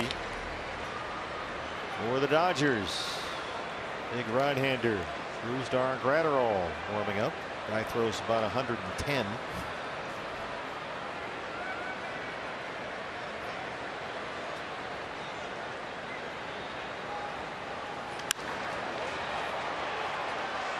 Left that sinker up as Drupal couldn't square it up. First of 3 tonight, D-backs and the Dodgers. Merrill Kelly, Merrill the mainstay on the mound tomorrow, a 5:10 start. D-backs live pregame show at 4:30, and then a couple of lefties go on Sunday. Caleb Smith and Julio Urias. The Giants are in for 4 starting on Monday night.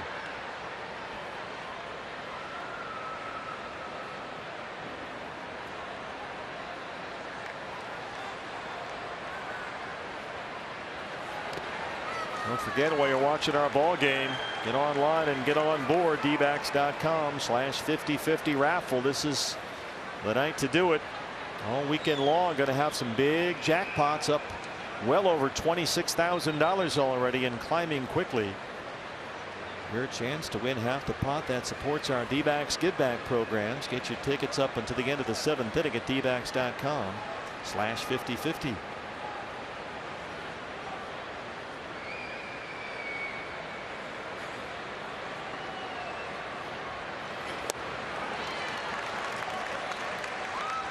50-50 is even better tonight because you know some of that money's coming out of Dodger fans' pockets. I thought they spent all their money on Dodger shirts. The entire West Valley is here, it looks like, to root on the Dodgers. A lot of deep Dodger fans over there and have been for generations. Long before the D-backs were here.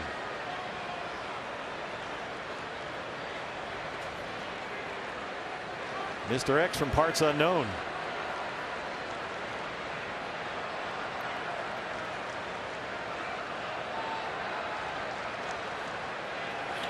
As Drubel pokes it out there, and it gets into center.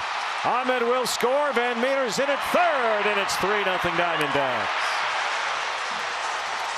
They roll him out at third. Van Meter wants a challenge. Torrebello wants to take a look. Yeah, Jerry Davis has signaled that the run scores either way. Torrey's got 10 seconds to let him know to wait, and then another 20 to decide if he wants to challenge. And they will put the headsets on. Dodgers have already lost their challenge. The run scores regardless. The question is, does the inning continue?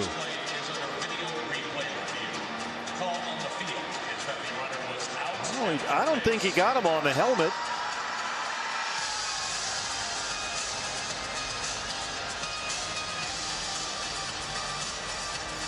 Oh, yeah. He didn't get him on the helmet. I mean, you can't be in better position than Paul Clemens is right there.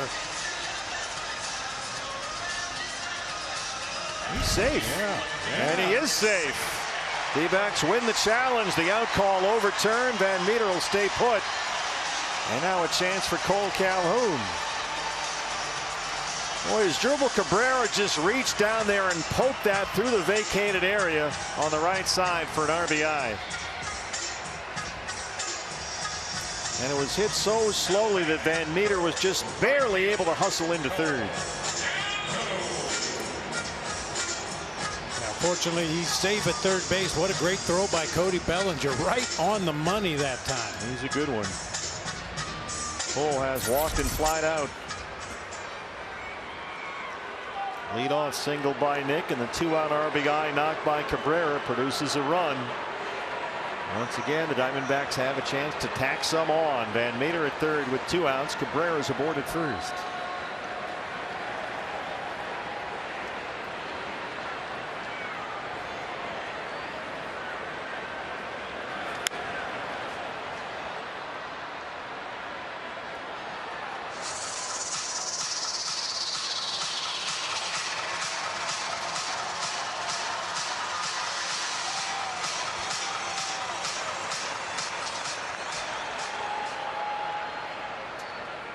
Couple of solid defensive plays already tonight by Cody Bellinger in center.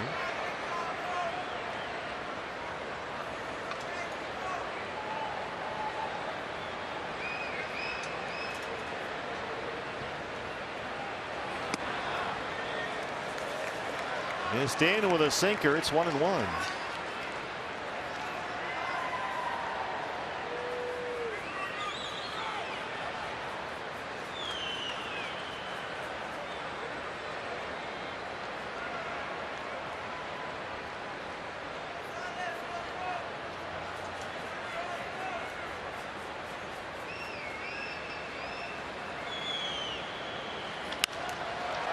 On the ground, Seager's over there.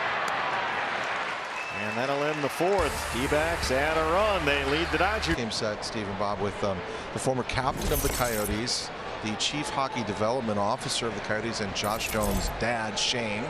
And Shane, you, for some ridiculous reason, have agreed to help us on the post-game show, Diamondbacks Live, at least the front end of it. And that means in a Diamondbacks victory, we'll talk to a Diamondbacks player. And it looks like Josh Van Meter is in the clubhouse as the early leader for that, right? It does. I mean, those are a couple big hits, and get a couple runs on the board. Now we get to watch Zach Allen go to work.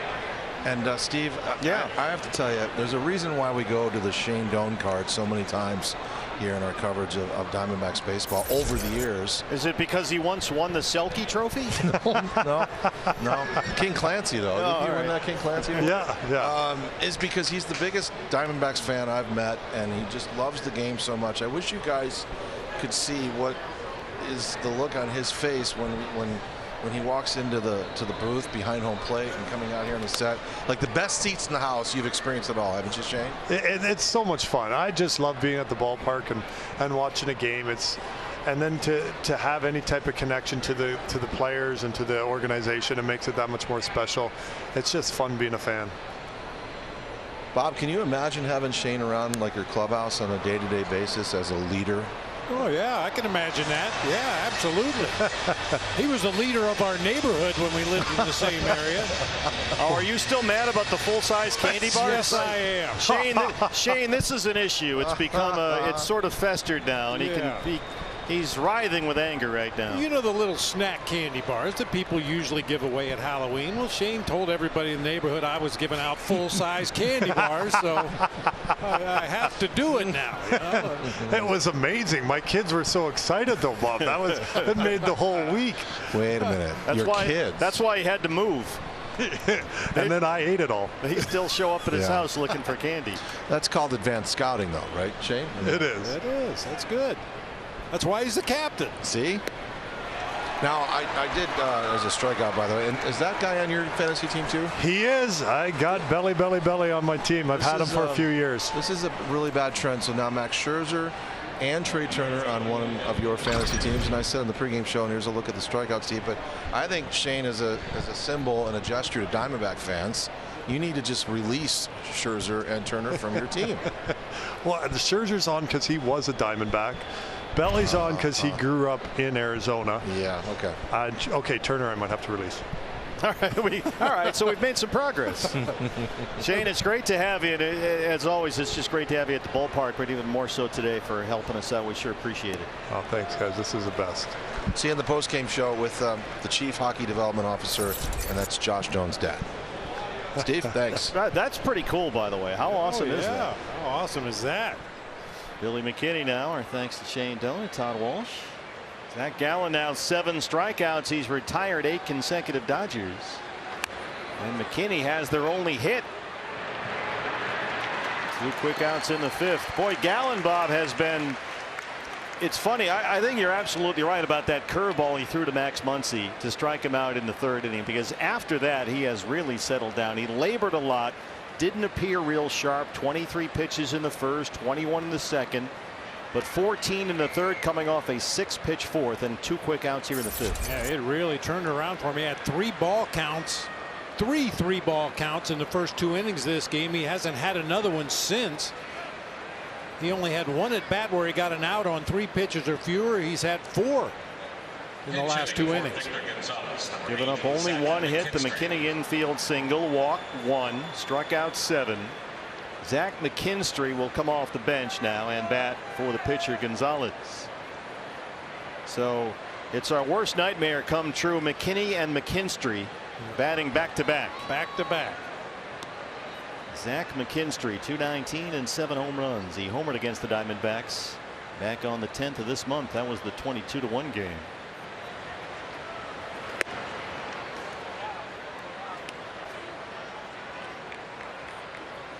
It reminds me when I was working with Harry in Chicago. They had Jim Sundberg catching, Scott Sanderson pitching, and Ryan Sandberg at second base. No chance. No chance.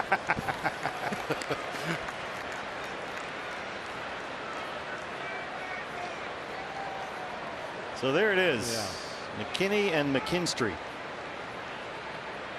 Zach McKinstry, a 33rd round pick by the Dodgers out of Central Michigan at 22. McKinstry actually picked up on a slight mechanical flaw. The coaches pointed it out to him. And sometimes you know, we're about launch angle and where your hands and your load and all that stuff. He was closing his eyes when he swung. Oh, that's usually not a good thing. Yeah, no, it didn't work out. And they finally noticed it on the video, and they said, dude, you're closing your eyes on contact. That's funny, because if you freeze when the ball gets into the hitting area, every catcher has his eyes closed. Yeah. Walker's got it. Nice scoop at first. Christian Walker is there. 10 consecutive Dodgers retired for Zach Gallen. He leads it 3-0. Oscar Soria and Rodrigo Lopez tomorrow on Fox Bally Sports Arizona Plus. Well, that was going to happen at some point. Brusdar Graterol, his 2nd year in LA after he was acquired from the Twins last February. This guy lights up the radar gun. Christian Walker gets first look. It's going to be a double duty for Rodrigo because he's got the Spanish language broadcast tomorrow, which is a Saturday. And he's also developed a tremendous following as Sábado Rodrigo. Yes. Filling in on the popular Snake Talk radio program every Saturday. Saturday on Snake Talk is now Sábado Rodrigo. I never miss it. Because you're stuck in traffic. That's true. But I would listen anyway. Yes. Even if I was home alone, I would listen. Rodrigo has been a huge addition to the Snake Talk family. 100 miles an hour in there, and it's 1-2. Christian has hit into a fielder's choice and flied out 0 for 2 so far today.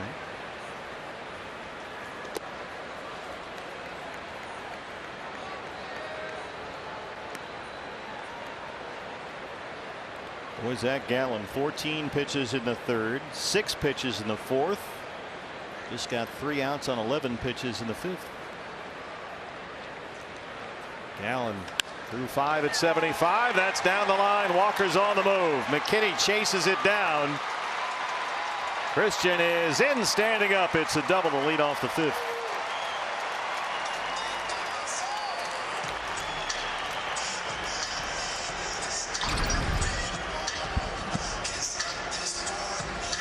.101 on the inner third of the plate.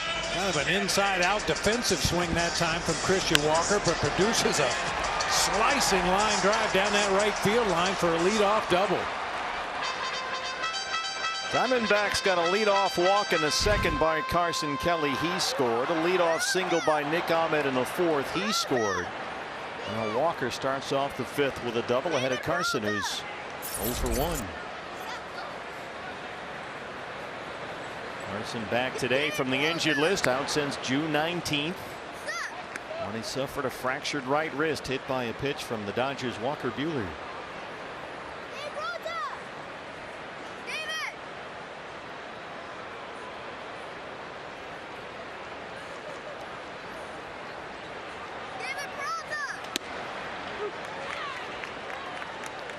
See, this is people love David Peralta, as they should, but some of the youngsters are down there trying to get David's attention. They're standing right next to our field mic, and you may be able to hear them. They're moving down even closer. Youngsters wearing their Serpientes jerseys. Now they're right behind him. Yep. If they were any closer, they'd be in the on-deck circle with him. Right. Here they are. Got the D-backs gear. They got the gloves. They're set to go. Right behind David in the on-deck circle. There they are. It's a great shot.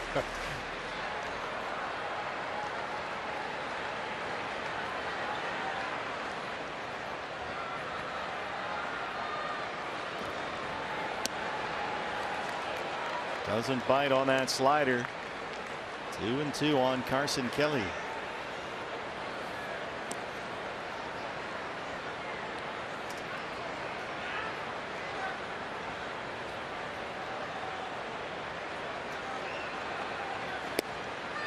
.101 down low with that sinker. That's a sinker at 101. Full count 3-2. Doesn't have enough time to sink. That's right.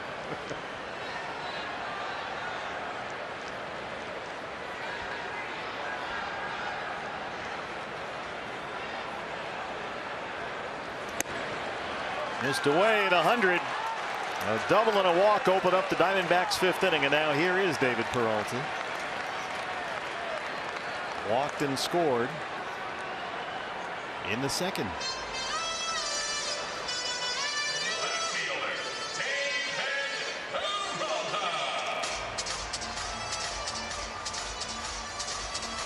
That's the 7th base on balls drawn by D-backs hitters tonight. 2 on and no outs. Rockies pouring it on in San Diego. It's now 9-0 Colorado. They're in the 5th inning. Giants at home trail the Astros 3-2. They're in the 5th. Back with you tomorrow. Merrill Kelly on the mound. A 5-10 start.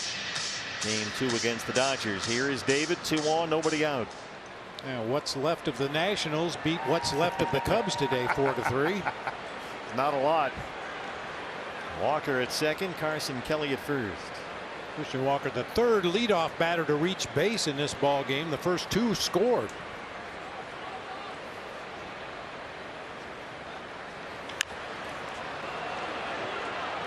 Graterol's got it. Runners move up. And that's the first out. Yeah, that was Carson in the second and Ahmed in the fourth. Well, not exactly what David had in mind, but it serves the purpose. Moving two runners into scoring position now for Nick Ahmed.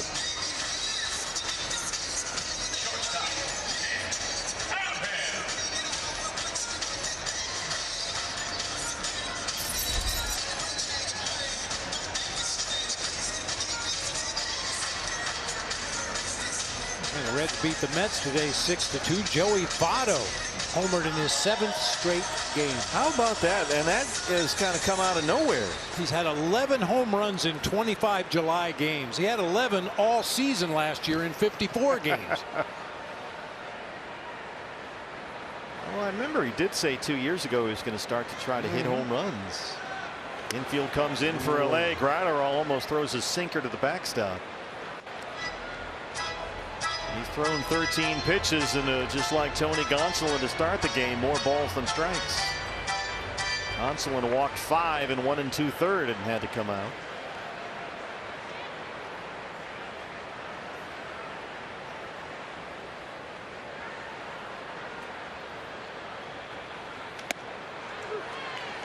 Close enough for Jerry Davis. 1-1.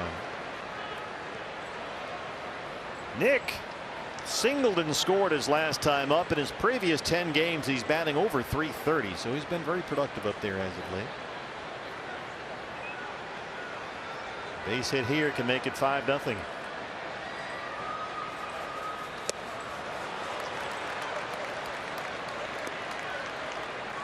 Well, that right there, that's the Nick Ahmed of, say, 2015 and 16.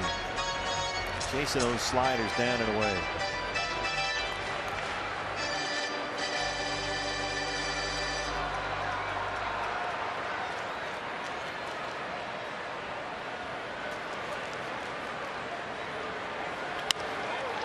Back to the mound. Graterol coming home, and they got Walker hung up.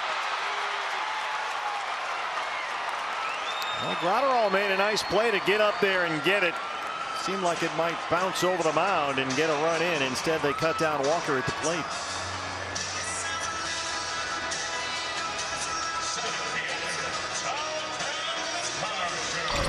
It's going to be a run if it gets over Graterol's head right there. But he goes up the ladder, makes a nice play. Christian Walker's tagged out. Nick Ahmed took a big turn around first base because there was nobody there at the bag. Had to eventually retreat back to the bag at first as the Dodgers recovered. McKinney came all the way in from right field to cover first base, chasing Nick back to the bag. Varsho has walked and struck out.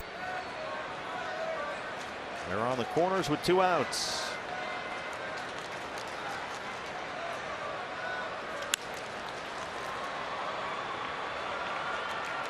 Good pitch right there to take a cut at that slider, just left hanging out over the middle of the plate.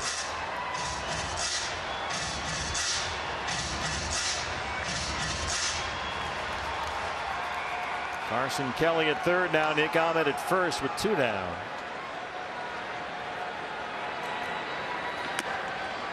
.101.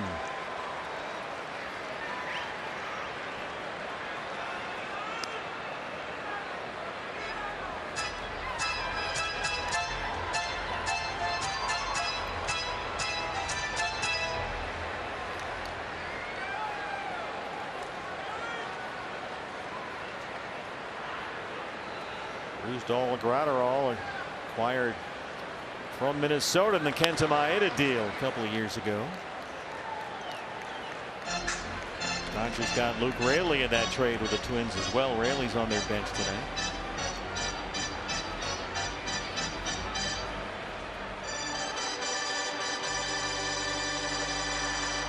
Dave Roberts Ball Club. 3 games behind the Giants for the division lead. They're 2.5 ahead of third place San Diego. Both the Giants and Padres are trailing in their games at home tonight.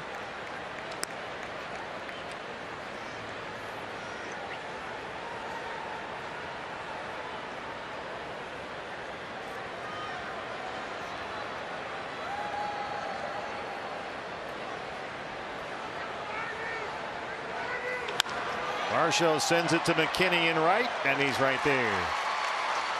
A lot of traffic, but nothing across. It stays 3-0 D-backs. One base hit tonight. That was an infield single by Billy McKinney in the second inning. And since then, Gallen has set down all 10 Dodger batters he's faced. And I would venture a guess that Christian Walker would say he should have made a play on that ball. Wasn't an easy play. Had to leave his feet, dive to his right, but it did hit his glove and ricochet far enough away for McKinney to reach. I mentioned that curveball to Max Muncy. Struck him out in the third inning with a backdoor curveball. The first 7 off-speed pitches that Zach threw in this game, curveballs and changeups, were all out of the strike zone, all 7 of them. The last 7 he's thrown 6 strikes, including 3 outs on that curveball.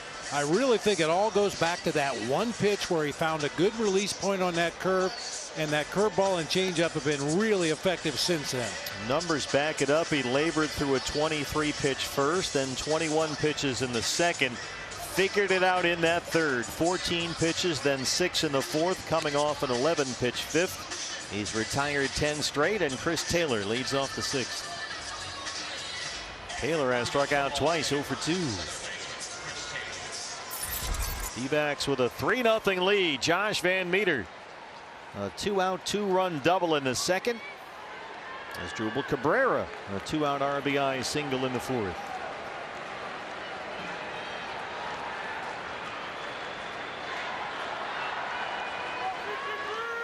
Taylor, the reigning National League Player of the Week. He had an 8-game hitting streak snapped yesterday in their loss at San Francisco. Had 5 homers during his 8-game hit streak. Bidding for another one right here, and that one is going to go. Number 17 for Taylor, just the second hit given up by Zach Gallen, and it's 3-1.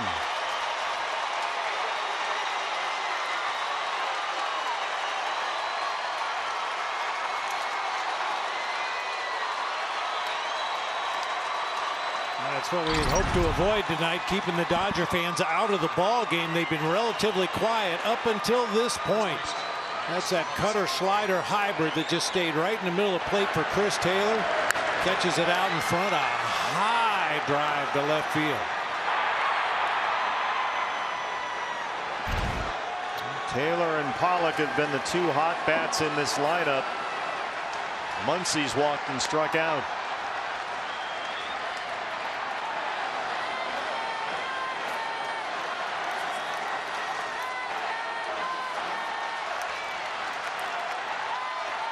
How does Gallen respond now?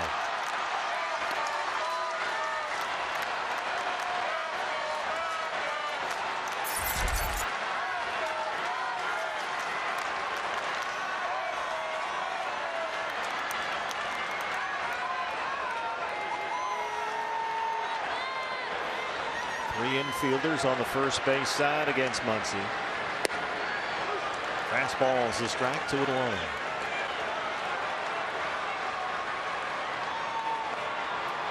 Muncy in his last 15 games hitting nearly .340.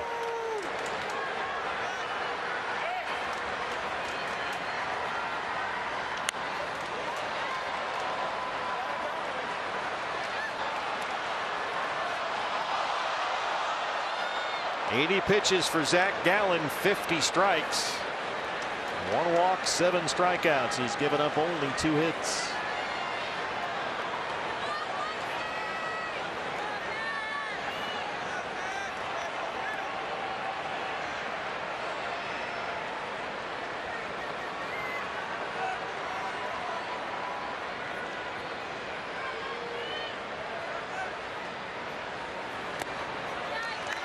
That was the curveball he struck him out on earlier. Now it's full 3-2. Turner has punched out twice tonight.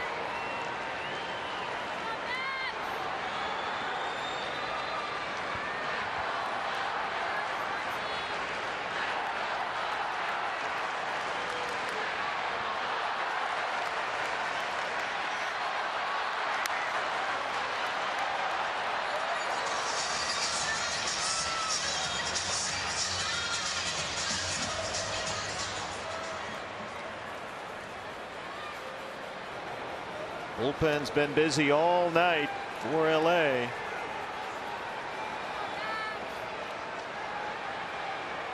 Alex Vesia, the left-hander.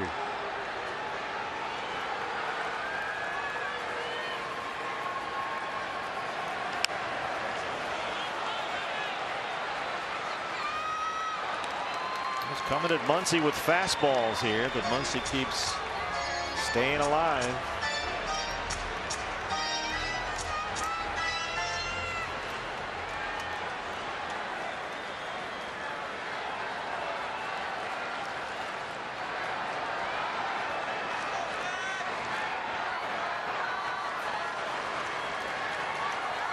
Again on 3-2. All kinds of room over there, acres of space, and Muncy just punches it the other way.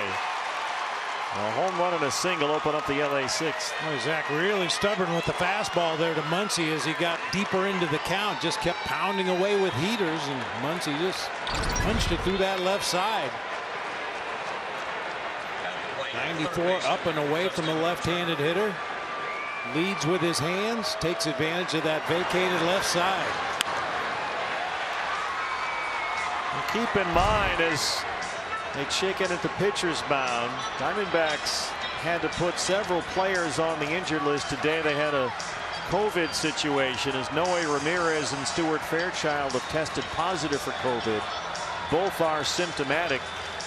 Pavin Smith, Riley Smith, and Joe Mantiply also on the COVID list as per contact tracing protocols. So you're without Ramirez, you're without Mantiply, two key guys at the back end of the bullpen for Torey Lovullo. And they've got some youngsters up from Reno, along with some veterans like Ryan Buchter and J.B. Bukowskis. Guys that have been here up here before. Stefan Crichton back as well, along with Miguel Aguilar, the left-hander.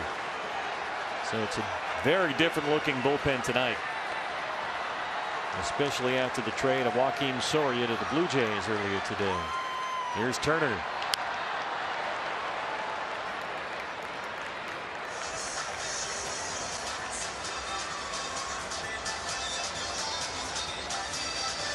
Well, that one's fouled away. Let's remind you what happened late this afternoon. A positive COVID test for both Noe Ramirez and Stuart Fairchild. Those guys are both positive for COVID. Pavin Smith, Riley Smith, Joe Mantiply, all sitting out because of the contact tracing. And we know we had at least 2 positive tests.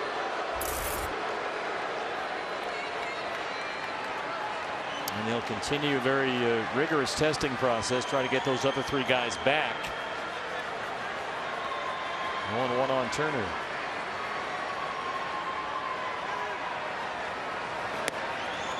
Fastball missed away.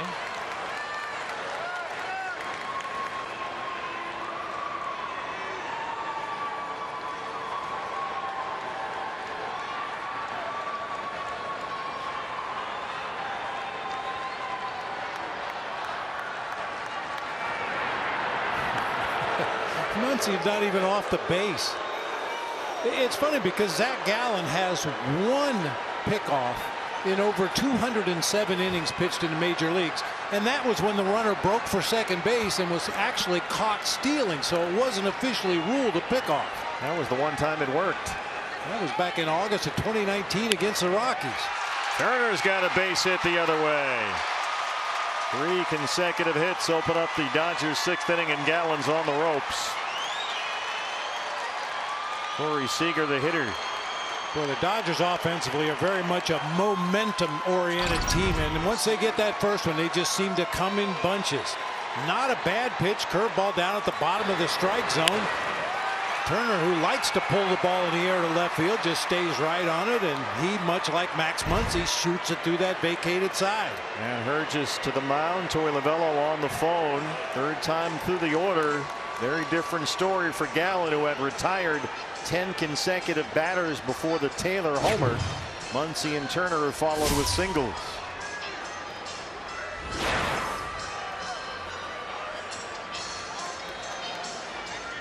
So keep in mind, Soria traded to Toronto. Noe Ramirez tested positive for COVID. Joe Mantiply, Riley Smith out through contact tracing. Carson Kelly back today, but this is along with the addition of Drew Ellis, the changes in the bullpen. So back there now, Ryan Buchter, Stefan Crichton, J.B. Bukowskis, all guys who have been here before, and Miguel Aguilar, who's done a nice job as the closer at Reno, the left-hander, waiting to make his big league debut. So it's a very different looking bullpen tonight. Jake Faria, who's got a birthday today, warming up in the Sanderson Ford bullpen. Gallen in trouble here. A run is in, 2 on, no outs, and the batter is Corey Seager.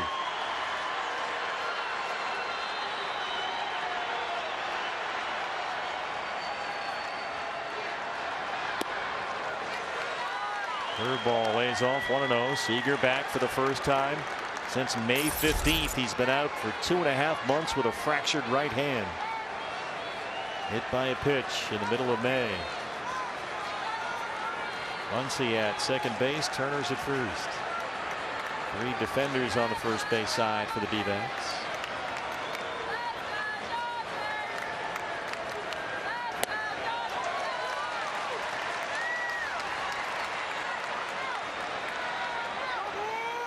Pitch number 90 from Zach Gallen coming up.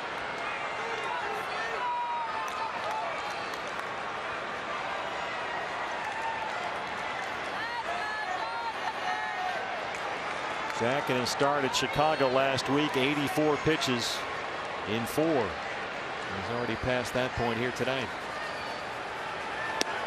There's a strike with a fastball.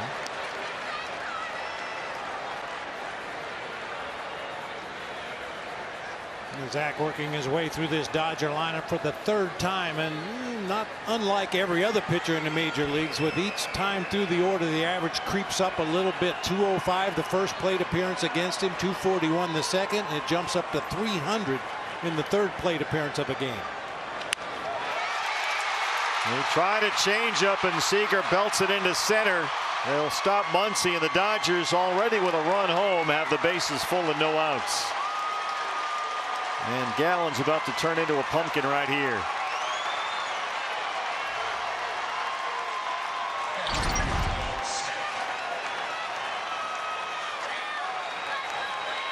He hasn't had the changeup today. The cutter slider has been okay at best. So maybe getting a little predictable or sloppy.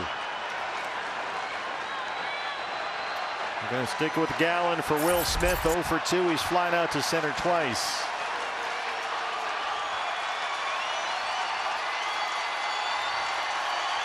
Muncy at third. Turner's at second. Seager's at first.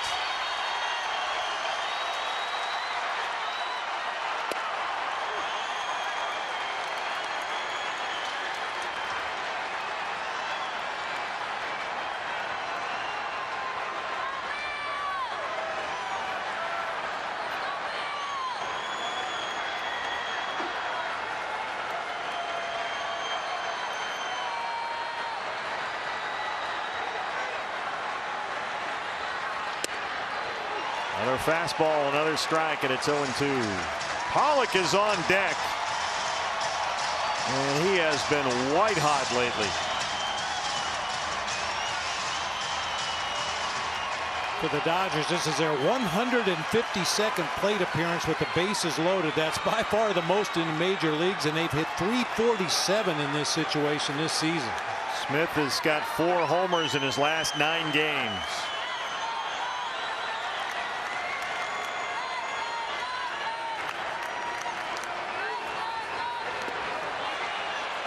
Yes, he went. Rob Drake rings him up. Gallen gets the strikeout. That's his 8th.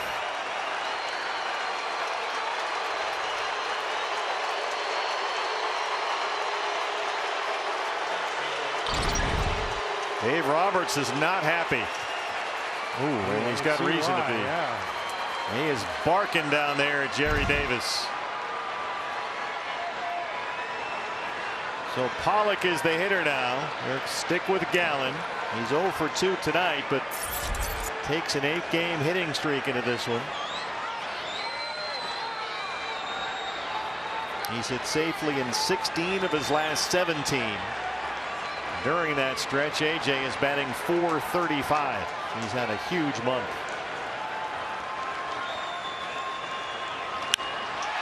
Way up in the air, deep to right center. Varsho giving chase. Varsho's got it. Muncy coming home, and it's a one-run ball game. AJ gave it a ride, deepest part of the ballpark.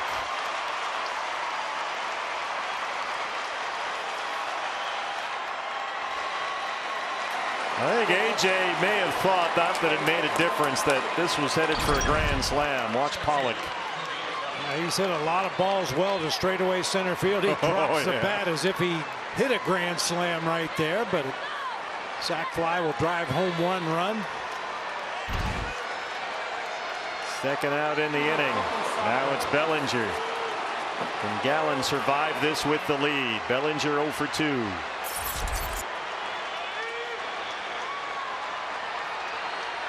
There are 321 players in the major leagues that have had 150 or more plate appearances this season. Cody Bellinger has the lowest batting average of all. Wow. He is batting 116 since the All-Star break. He did homer Wednesday in their win at San Francisco. Didn't go. Paul Clemens trying to change up again. Zach has not had that changeup tonight. Turner still at second. Seager down there at first. 96 pitches. He has not thrown 100 in a game this year.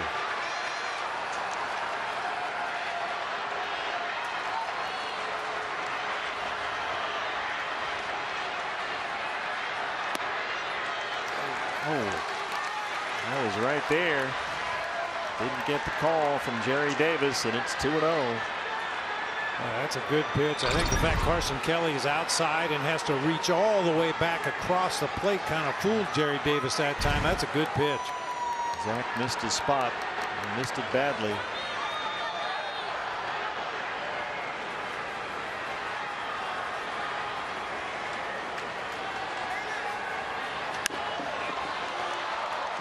Well, you're right about this Dodger lineup. When they smell blood in the water, the Sharks start to show up. Yeah, they sure do. It's all about momentum, and they can get it on their side in a hurry.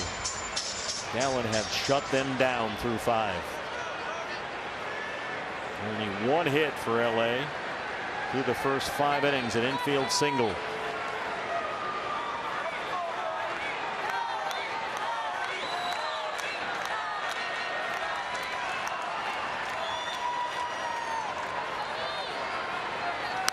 One foul back fastball, and Gallen's a strike away. 7th man to bat in the LA 6th inning.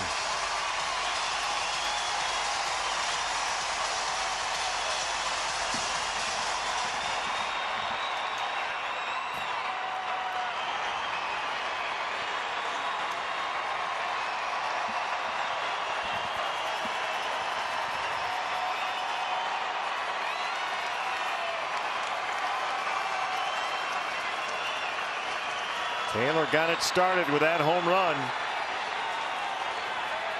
2 outs, 2-2 on Bellinger.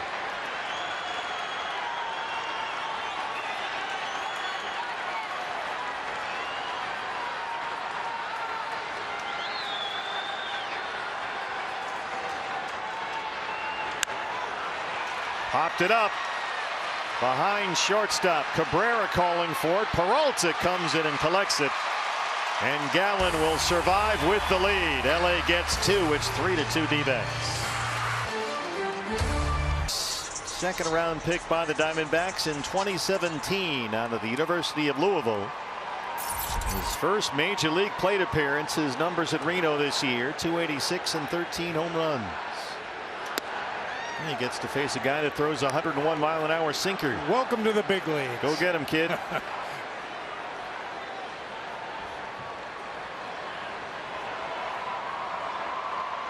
Ellis batting for Gallen.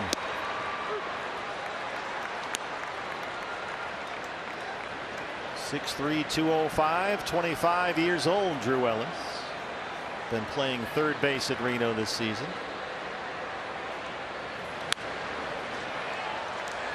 Got a slider and took a hack. It's 1-2.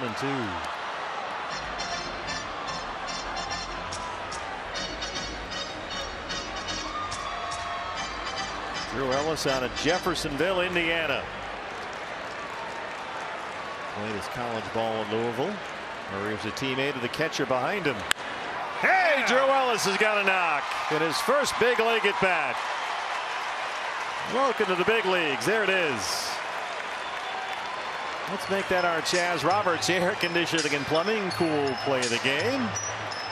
A base hit, 102 off the bat. First at bat for Drew Ellis in the big league. Yeah, congratulations to Drew Ellis. First of many. Weighted back nicely on that slider and rips it into left field for his first major league knock. Nice goal.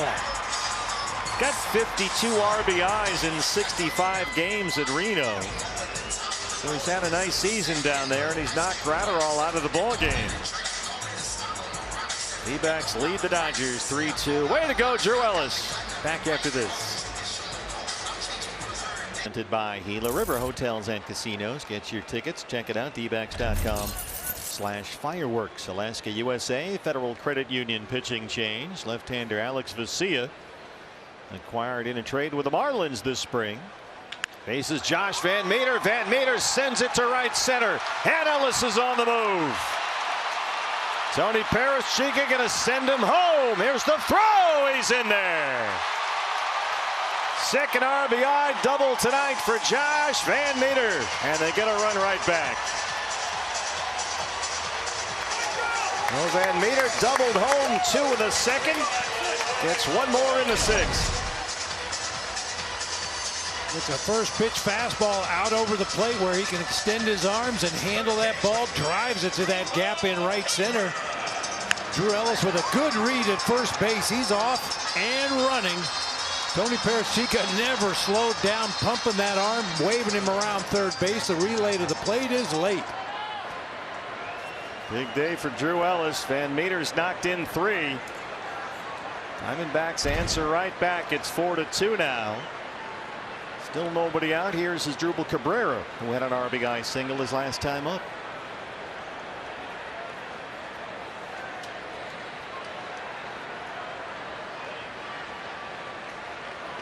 Boy, it's really easy to see how that more aggressive approach has paid off for Josh Van Meter last several weeks. When he gets aggressive and he gets a pitch to hit, he can barrel it up. He hits it hard.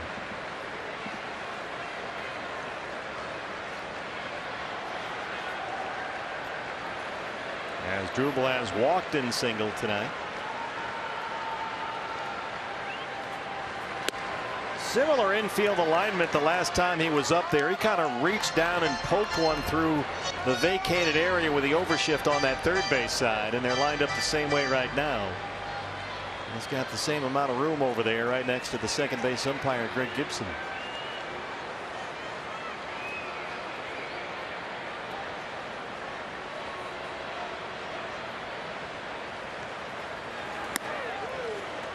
Zoom ball on the fastball. It's 3-0. Calhoun on deck. Vesia can lose that strike zone with the best of them too. He's walked 12 in just over 18 innings of work this year.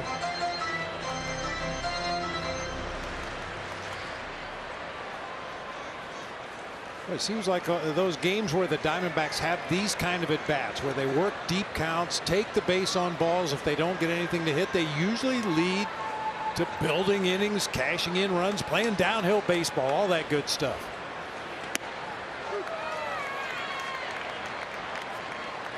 The walks are always the mortar among the bricks. There you go. Good way to put it. And they take their toll. I mean, obviously you get runners on base, creates opportunities to score runs, but it runs up that pitch count on the opposing pitchers. And the more pitches you make them throw, the better chance they have of making a mistake where you can really do some damage. This is the 9th 3-ball count in the game for D-backs hitters. 3-1. And another walk. One more brick in the wall coming up. That's 8 walks drawn by D-backs hitters so far tonight. All in all, it's just another brick in the wall. That's right. Calhoun walked in the first. He's 0 for 2.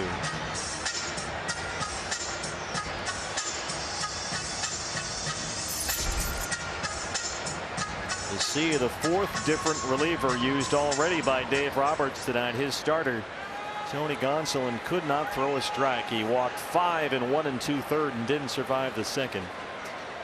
Van Meter at second base as Drubels at first.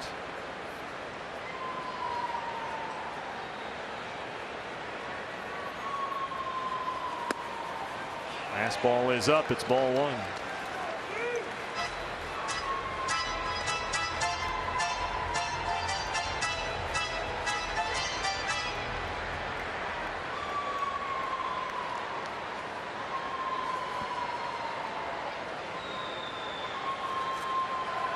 Garcia's 7 pitches, only 2 for strikes.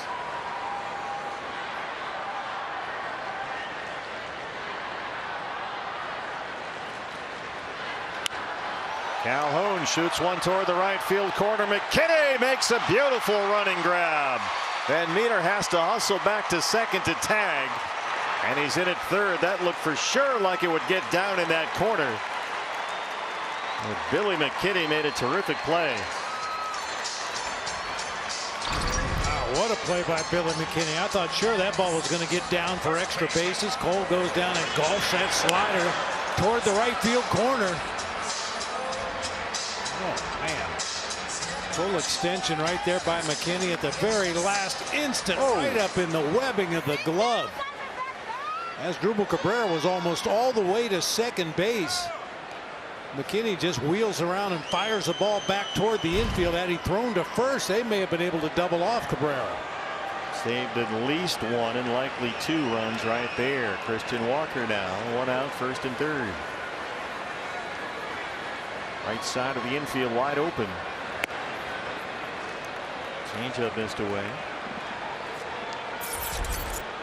Christian doubled his last time up. 1 for 3.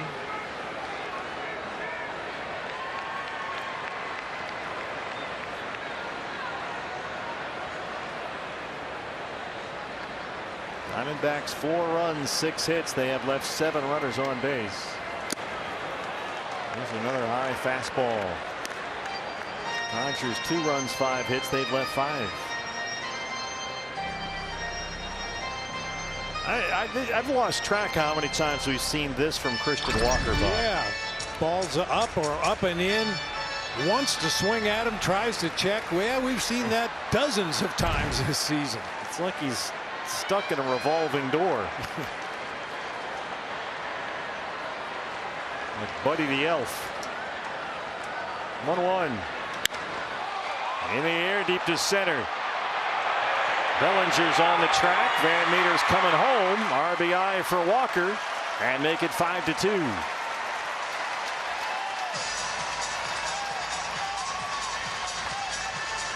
Well, we got you some Dodger tacos. Oh, well, I like tacos. It's on them. Well, then I really like it. That's where I was going. 2 down now. 2 runs in, so the Dodgers get 2 in the top half of the 6th inning. Diamondbacks answer right back. They get them back. And now it's Carson Kelly, who was walked twice.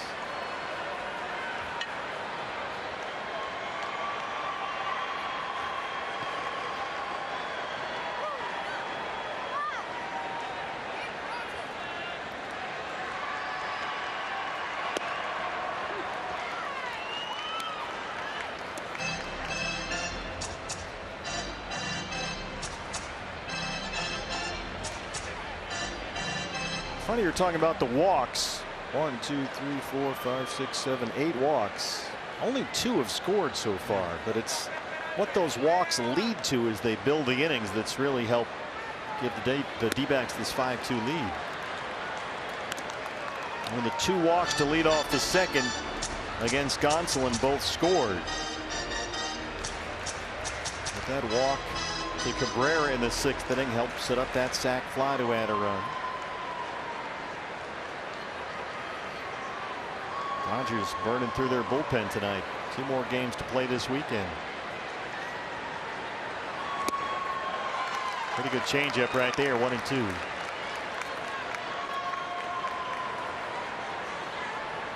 Padres trailing at home. Rockies lead at San Diego 9-2. They're in the 7th inning.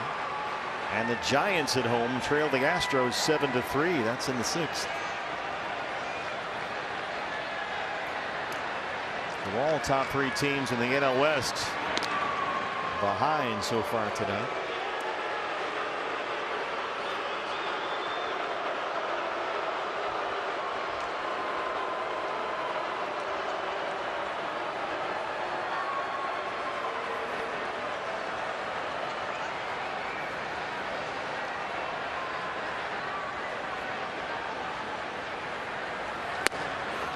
Harrison got a fastball up and missed it.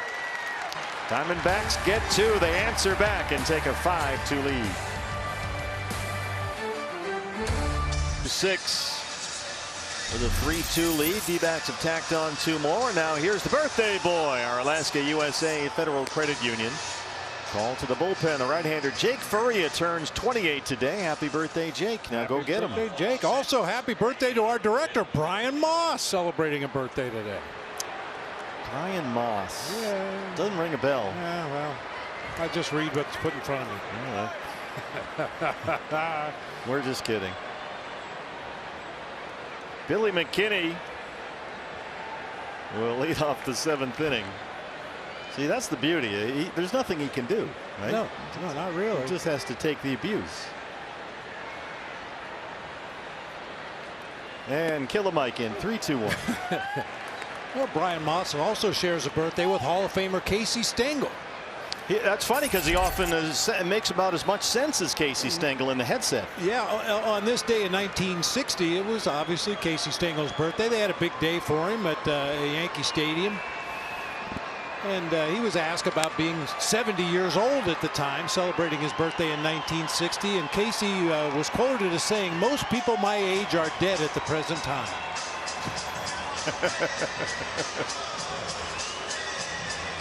The original Mets manager, Casey Stengel. 0-2 on Billy McKinney. Pitcher spot behind him. Matt Beatty is sitting on Dick's circle. And he would bat for Vesia.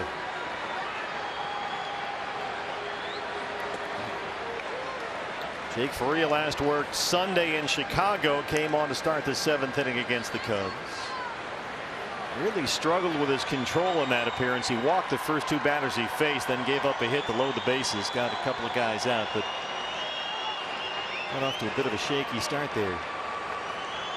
He's going to bounce back tonight on his birthday. He's 28.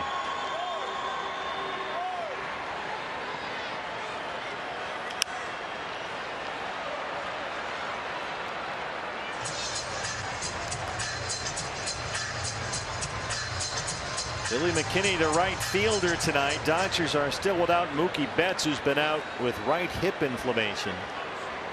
He is expected back in time for the game on Sunday.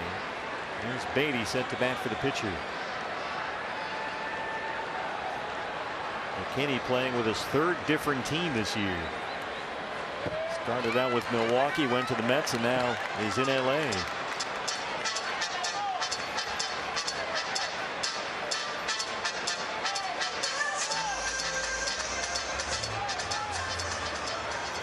Another birthday on this day, the late great Joe Nuxhall, former Reds pitcher and broadcaster. Played the Reds games for a long time. Yeah, he pitched his first game in the big leagues at the age of 15. Said his mom had to give him a ride to the ballpark because he didn't have his driver's license.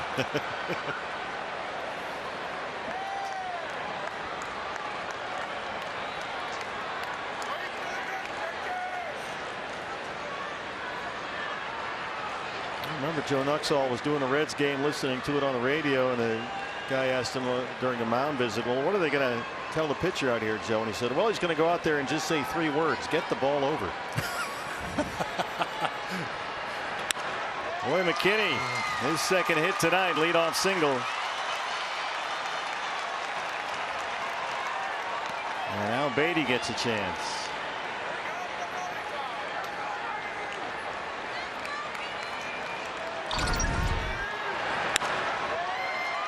Boy, it looks so easy when a left-handed batter goes to the opposite field like that. Just let the ball get deep into the hitting zone. Didn't try to overpower it. Just get bat on ball.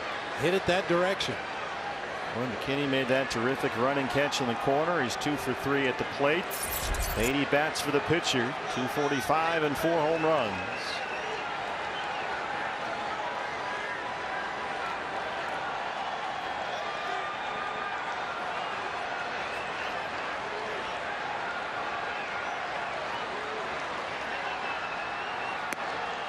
Matt Beatty 4 for 26 as a pinch hitter this year, all singles. Very different looking D-backs bullpen tonight. Noe Ramirez out after a positive COVID test. Joe Mantiply out after contact tracing. Joakim Soria traded to Toronto earlier today. It'll be interesting to see how Torrelavelo navigates these final 3 innings with this bullpen.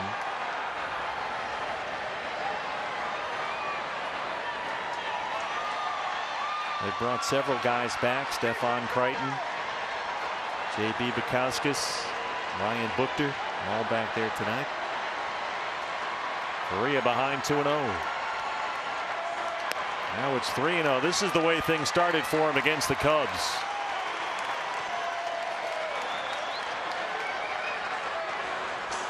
And while we have a moment, let's get a quick word from the Home Depot. Lockers aren't just for the clubhouse anymore. Shop online and pick up your orders using the Home Depot's convenient order pickup lockers.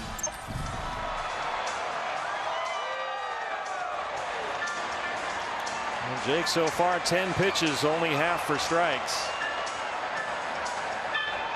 McKinney had the 2-strike single, and now it's 3-0 on Beatty with the big boys coming up. Taylor, the leadoff man, on deck.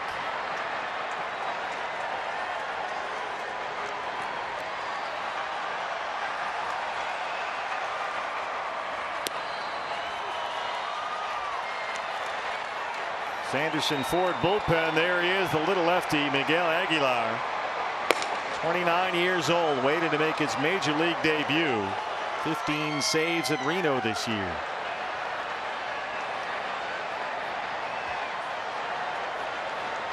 (3-1) to Beatty. In there for a strike.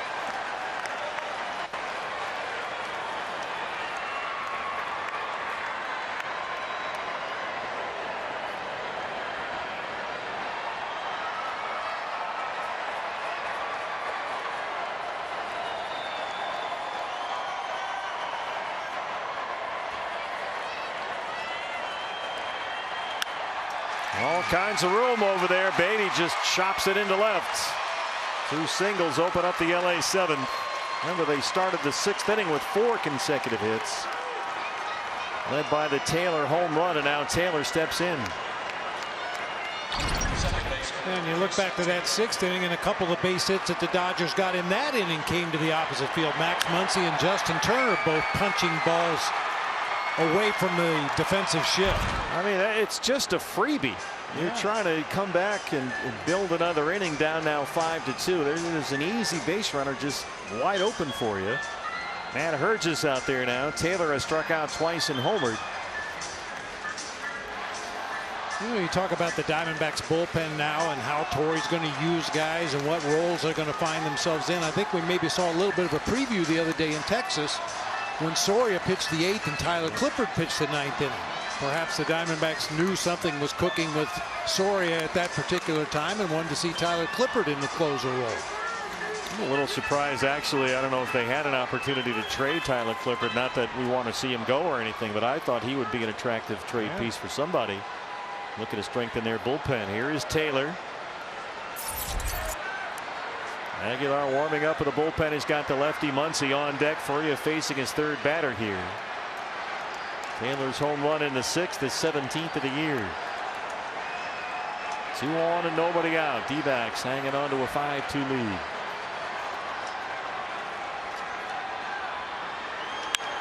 Taylor slams this deep to center. Varsho backing up on the move. He won't get there. McKinney and Beatty flying around 3rd nearly at the same moment. Throw into 3rd. And Taylor, who homered in the 6th, has a 2-run triple in the 7th, and it's 5-4.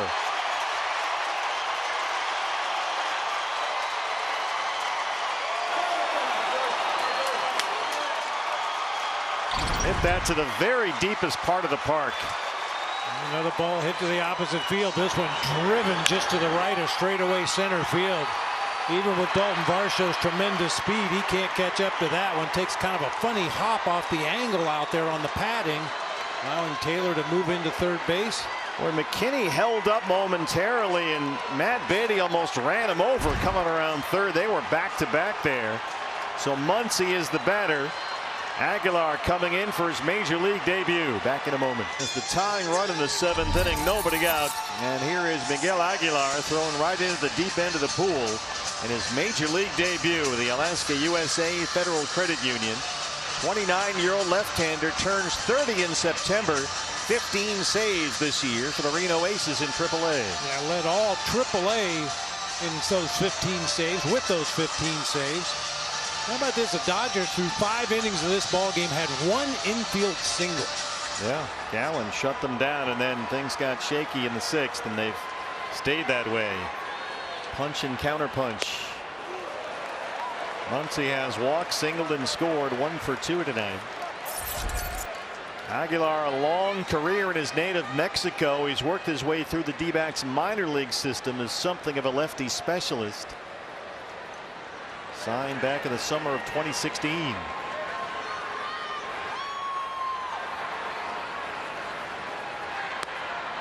He's been a good closer at Reno this year. He was a big part of the bullpen for the Jackson Generals, the former AA affiliate of the Diamondbacks. 2 years ago, they won the Southern League Championship Series. He was a big part of that postseason run. Making his major league debut right now. There's a strike with a fastball. It's 1-2.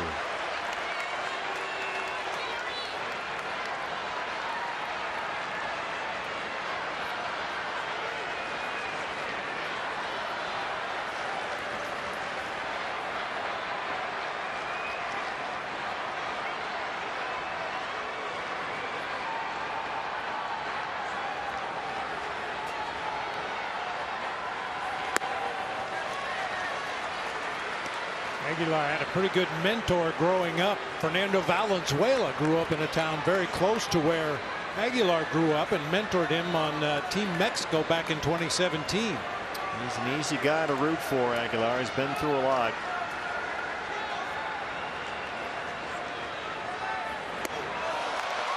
Miguel Aguilar strikes out his first big league hitter. It's Max Muncy. Way to go.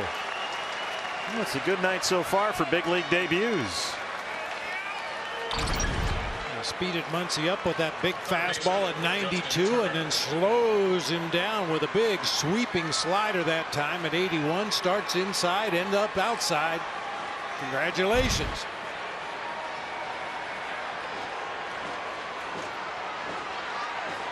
Justin Turner, 2 strikeouts and a single, 1 for 3. Of course, Aguilar has to face the minimum of 3 batters. He's got another lefty on deck in Seager behind Turner. So he gets 2 of the 3 lefties.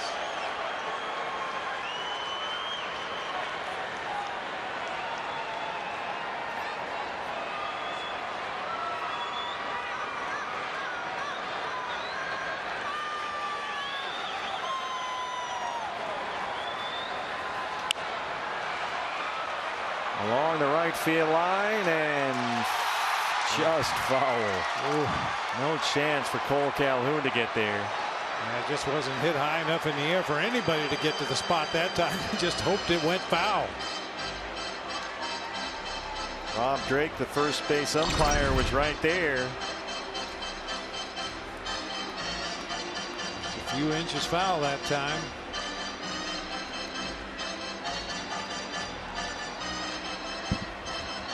Ball and a strike on Justin Turner.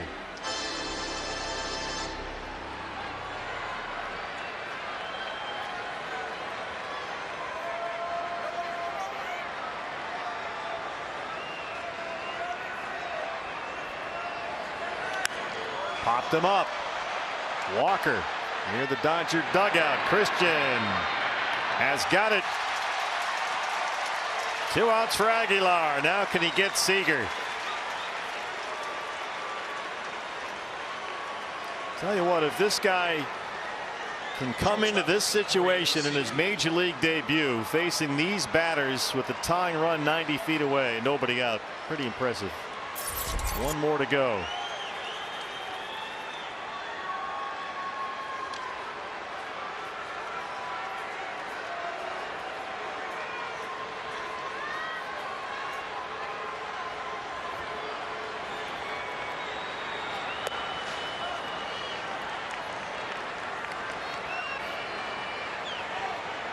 Miguel Aguilar was discovered at a tryout in Mexico. He didn't have shoes. He pitched in sandals. His brother Luis was actually the one trying out. He started throwing on a whim, and he's the guy they noticed. Luis is now a student studying civil engineering. And Aguilar is here in the big leagues. Ground ball to second. Van Meter. How about this? Miguel Aguilar, welcome to the big leagues. What a job. Diamondbacks escape again, hanging on to a one-run lead. Bullpen. The fifth different reliever that Dave Roberts has had to use tonight. Alaska USA Federal Credit Union called to the bullpen. 27 appearances, 31 strikeouts in 26 innings for Joe Kelly. Just only 7 walks. He's been pretty good. Joe Kelly's been one of the best setup guys in baseball going back to his days with the Boston Red Sox. Actually picked up a save, the first since 2019 on Sunday against the Rockies. David Peralta, Nick Ahmed, Dalton Varsho, 6, 7, and 8 due up for the Diamondbacks. David walked and scored in the second. He's 0 for 2.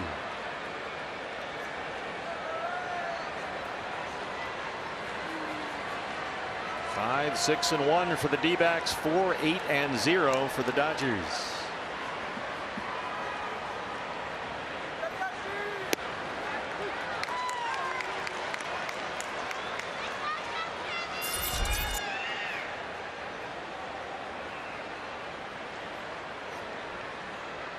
D-backs had a 3-0 lead after 4. Dodgers cut it to 3-2 in the top of the 6th. Diamondbacks answered with 2 in the home half. Dodgers have counterpunched with 2 more. And once again, it's a 1-run lead.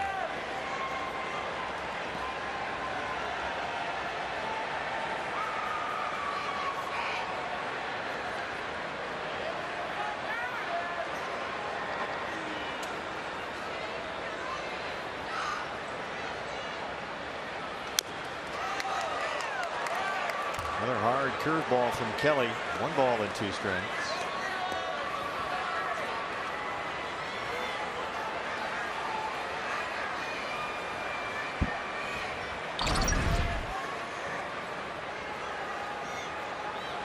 It always misses the pad somehow. Sure does. Fortunately, not a direct hit that time, kind of a glancing blow, but doesn't make it feel any better. Well, you must have some of that bubble pack stuff left over from the move. I got plenty of it. I got a big roll of orange bubble wrap. Wrap some guys up.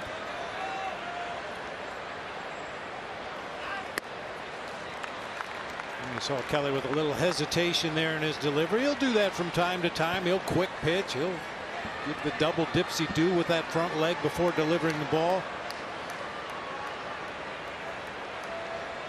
Nick Ahmed on deck, then it's Dalton Varsho.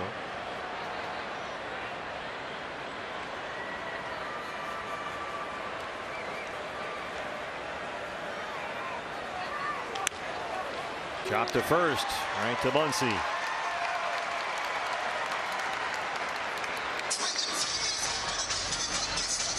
Well, Nick Ahmed had one of the game's key hits, a single to lead off the 4th inning. He stole second and scored on an Asdrubal Cabrera 2-out RBI single, and right now with a 1-run lead, that was a pretty big hit for the Diamondbacks.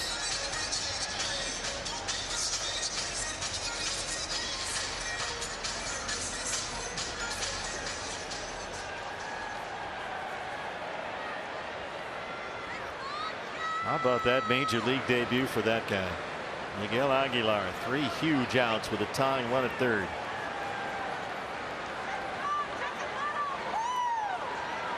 Yeah, 2 guys getting their first taste. Aguilar with a clean inning.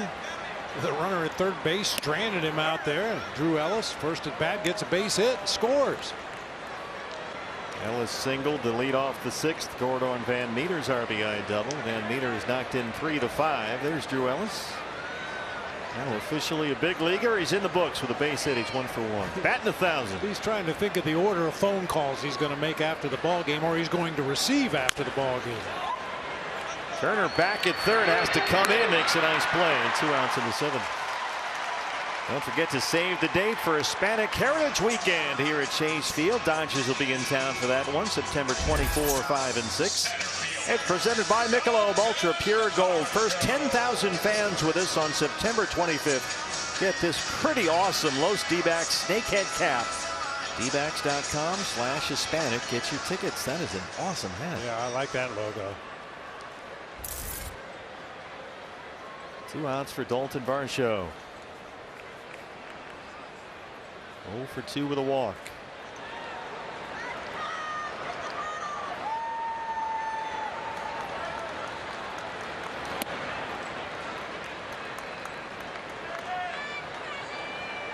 Varsho in his last 11 games hitting .364.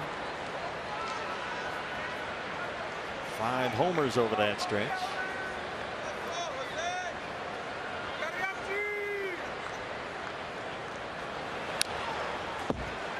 Boy, Kelly just one curveball after another here.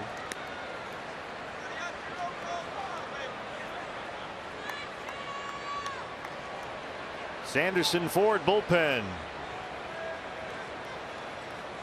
Pretty busy back there tonight. Brett DeGust, the right-hander.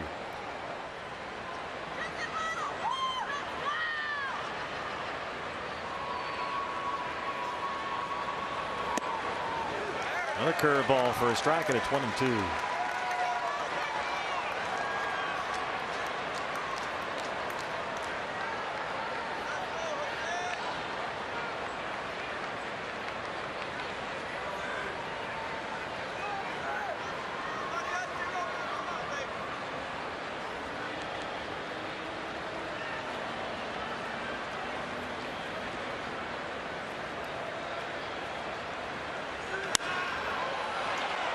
Punches it toward the left field corner.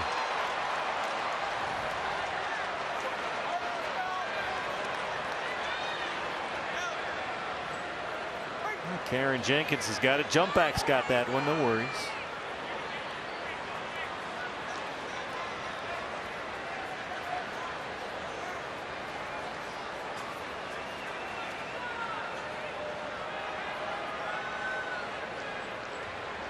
Pitcher spot behind Varsho. Andrew Young in the on-deck circle.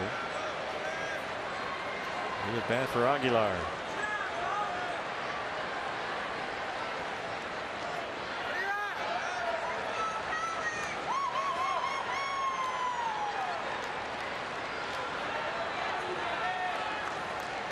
There's the hesitation dribble. Change-up miss. 2-2.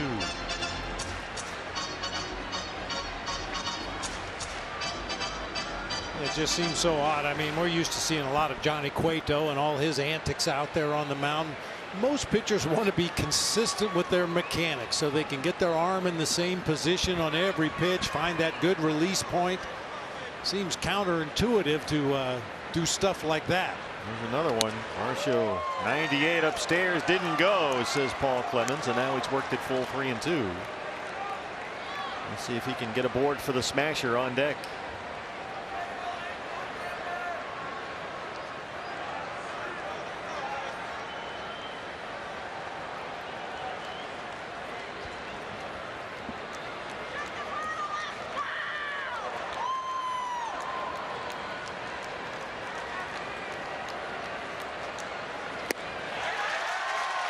Another curveball from Kelly. 1-2-3 7th.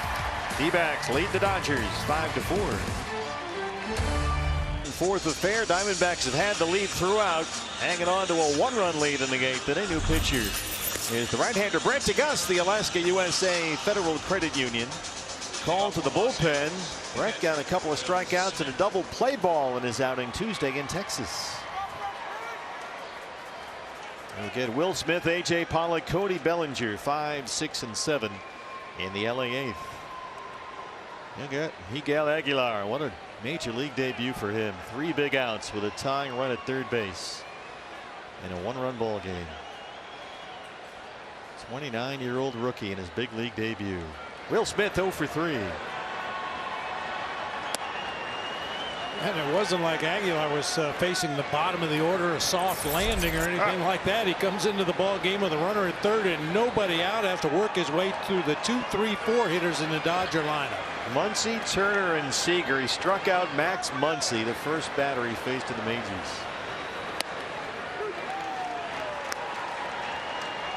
I'll see if DeGus with that good live fastball and that cutter just pokes away at the outer half. Jerry Davis has been calling a lot of strikes out there against right-hand batters. So there's some room over there for strikes. Tried it again. That was the cutter there.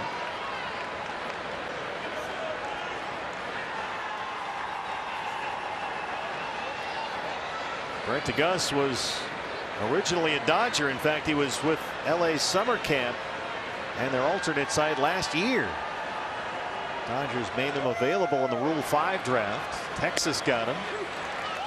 And the D-backs acquired him from the Rangers at the end of June. So he's more than familiar with some of these hitters. 2-2. And I would guess that at some point Will Smith probably caught Brett DeGus. So a little familiarity there as well. Carson Kelly back tonight.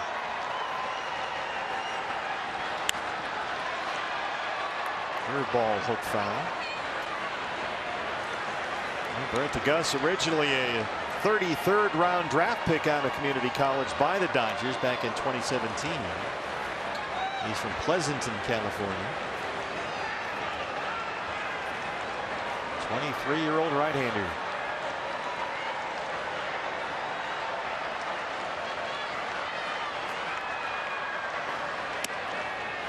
A little too far out there, and it's full 3-2.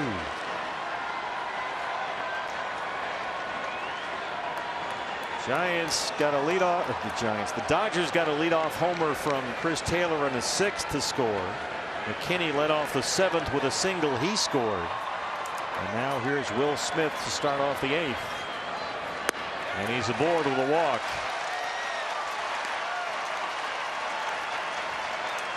Our Gila River game summary. It's been a back and forth affair. D-backs led it 3-0 after 4. Zach Gallen was tremendous through 5. Gave up only 1 hit. Retired 10 straight. But then the Dodgers got 2 against him in the top of the 6th. Diamondbacks counter with 2 in the home half. Dodgers have tacked on 2 more. And once again it's a 1-run D-backs lead, 5-4. And now the tying runs aboard for A.J. Pollock, who knocked in a run with a deep sacrifice fly his last time up. A.J. thought he had a grand slam, judging by the way he watched it go out there to deep right center. It fell just shy of the pool. Marshall tracked it down for the out. Brought in a run.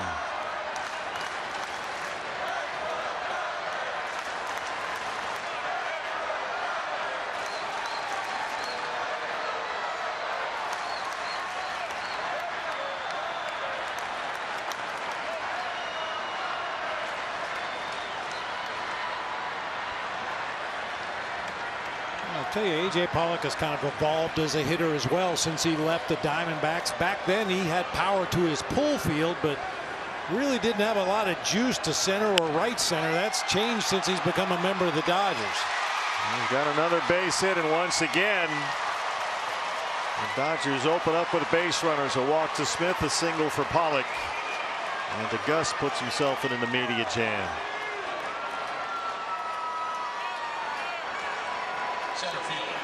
A.J. now making a 9-game hitting streak. He's rolling. It sounded like it hit down near the trademark of the bat a little bit. You could see right there Dalton Varsho thought they might have a shot to force Will Smith at second base, but dropped the ball out there in shallow center field. 2 on and no out. 5-4 in the 8th, and here's Bellinger 0 for 3. Batting average for the year now down to 158. He has really struggled.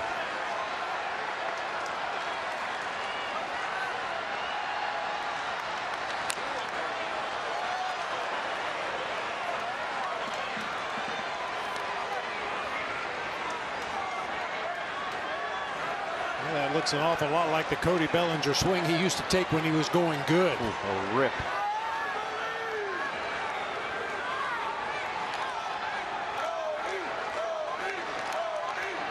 That's the thing about Bellinger. He might have more luck working him up in the zone than down. Yeah.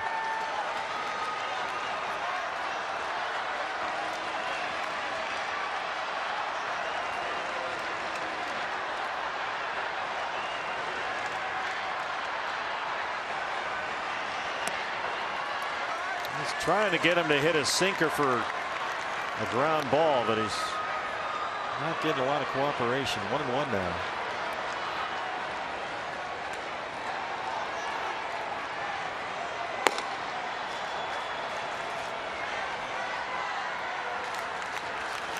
Will Smith at second, A.J. Pollock at first. Left-hander Ryan Buchter starts to get loose. DeGus facing his requisite third batter.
A chance for Peralta if he can get there. Look out, here comes the freight train. He's got it.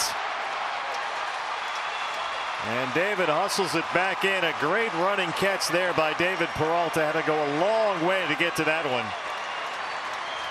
We saw him run into the wall in Texas earlier this week just like that. Went up and over.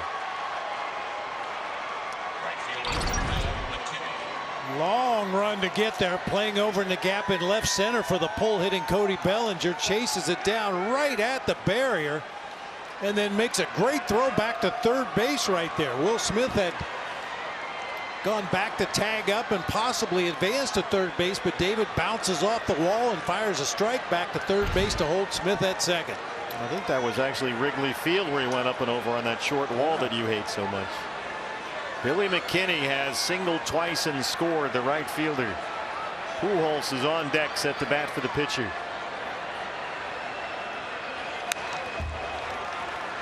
Went to Gus really sticking with that sinker. Well, it's a good one. He throws it hard, mid-90s. It has very late movement. Some guys' sinkers start right away, and you can see them working their way back away from a left-handed hitter. Brett DeGus, when he throws a good one, it looks like a straight four-seam fastball with tailing movement right at the very end. Got that hard sinker. He's got the cutter, the four-seamer. Ball moves. He throws hard. That's why they liked him.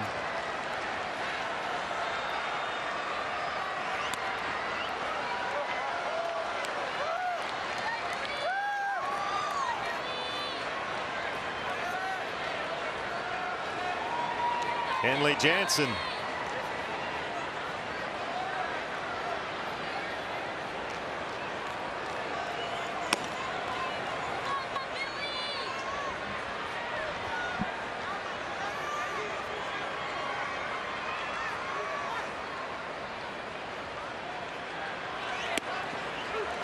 Got the strike call. Still working that sinker. It's 1-2 on McKinney with Pujols waiting on deck.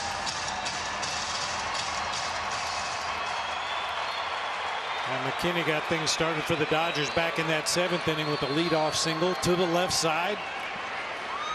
Doesn't have as big a hole over there this time with Asdrubal Cabrera playing in the 5.5 hole with a runner at second base. 1-2.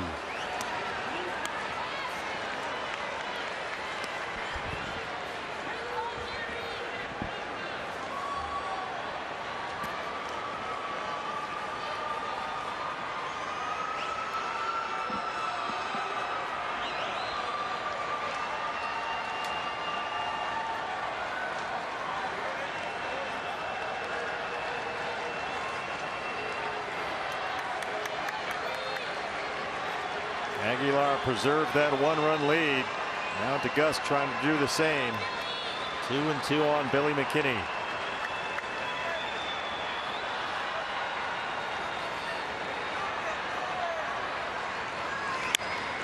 Not the ground ball. Walker's there. 2 outs. And Pujols will hit.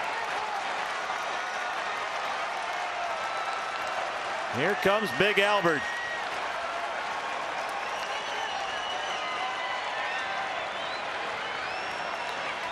Pujols 229 on the year between the Angels and the Dodgers. 13 home runs.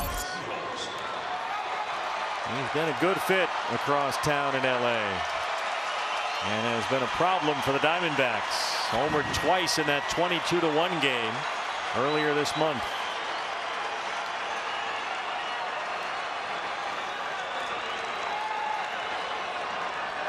You do have a base open, but got one of the hottest Dodger hitters in the on-deck circle, so I got to believe they're going to go right after Albert here.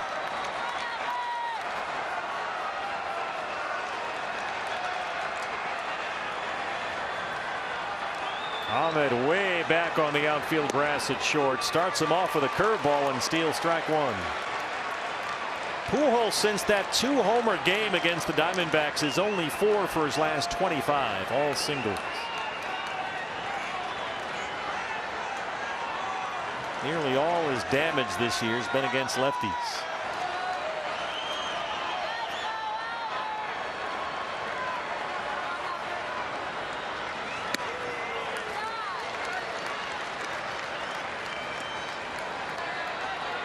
Pitches for Brett DeGust. 10 balls, 10 strikes.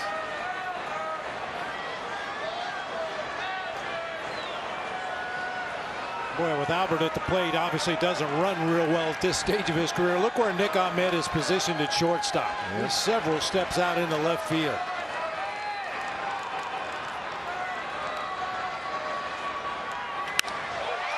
Pujols does it again. We're tied at 5. And they stop Pollock.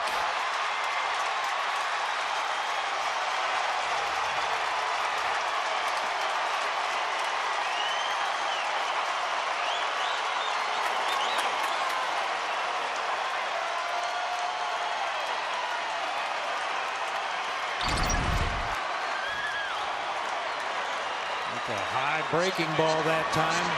Up and away from Albert. Off-speed pitch. He catches up to, finds that hole in the middle of the field. Boy, Christian Walker was late getting over there as a cutoff man. The ball kind of ticked off his glove and got away momentarily. Fortunately, nobody able to advance. Here is Chris Taylor, who in his last 2 at-bats has homered and tripled and knocked in 3 runs. Dodgers have scored now in 3 consecutive innings.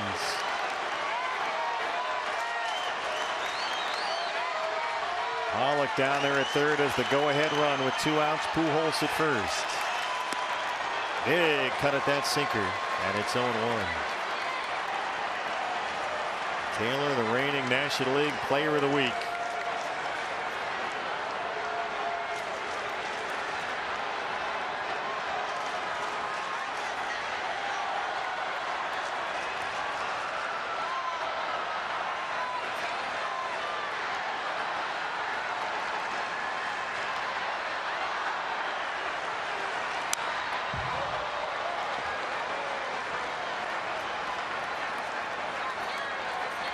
Taylor's always been a guy that strikes out a lot. He punched out in his first 2 at-bats tonight against Gallen, once led the league in strikeouts. So he does have some swing and miss in there despite all the damage.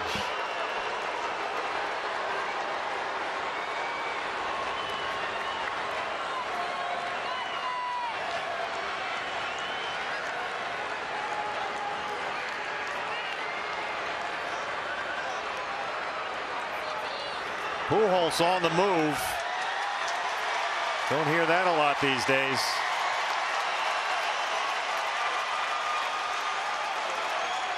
That is a stolen base for Albert Pujols.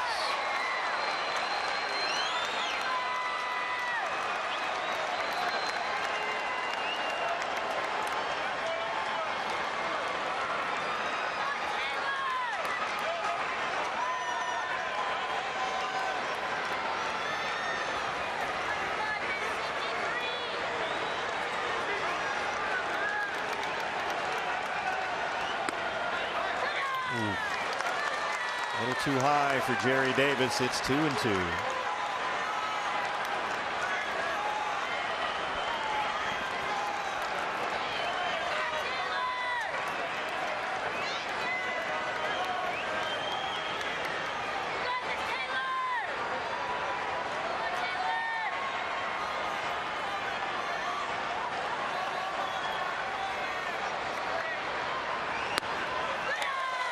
Full count.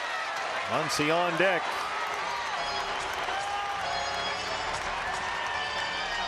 Left-hander Ryan Buchter ready in the Diamondback bullpen. This is DeGus's final hitter either way.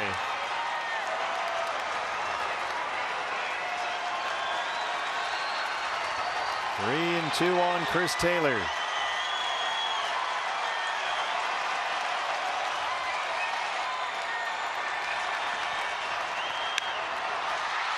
Right side, Van Meter's got it. The Dodgers get one. Bottom 8 on the way. We are tied at 5. Well, D-backs have been trying to hold off one Dodger surge after another. LA finally gets the equalizer across 5-5. As we are set to lead off the home half of the 8th inning. 7th pitcher used by the Dodgers today after Tony Gonsolin did not survive the 2nd inning in his start. And it's Big Kenley, Alaska USA Federal Credit Union, calling to the bullpen, his 41st appearance this year. And another Dodger relief pitcher that had trouble throwing strikes consistently. He has struck out 45 batters in 39 1/3, but he's also walked 27. I tell you, back in the day when we faced a pitcher like Kenley Jansen, we used to call him Inspector Gadget, because every time you face him, he's got something different in his delivery. You'll notice the multiple hip cocks that he does before coming to a set position. Andrew Young bats in the pitcher's spot to start the 8th.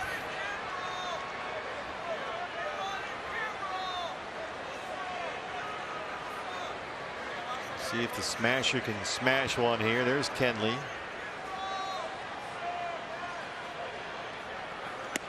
He's actually added one more hip cock since the last time we saw him. He used to just do it twice. Now he added a little third one to the end of it.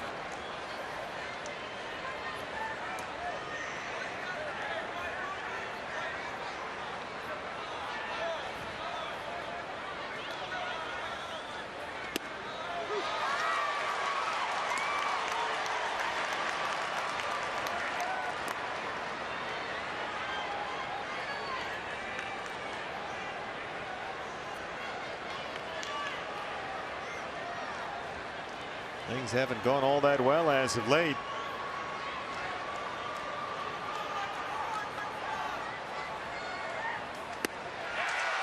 Andrew Young, another strikeout.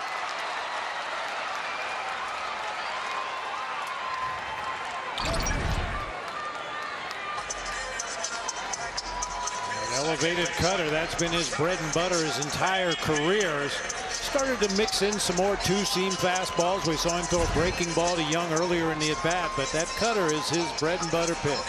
Well, Josh Van Meter has been the big bat in the D-backs lineup tonight from the leadoff spot. A 2-run double in the 2nd. He walked in the 4th, and an RBI double and scored in the 6th.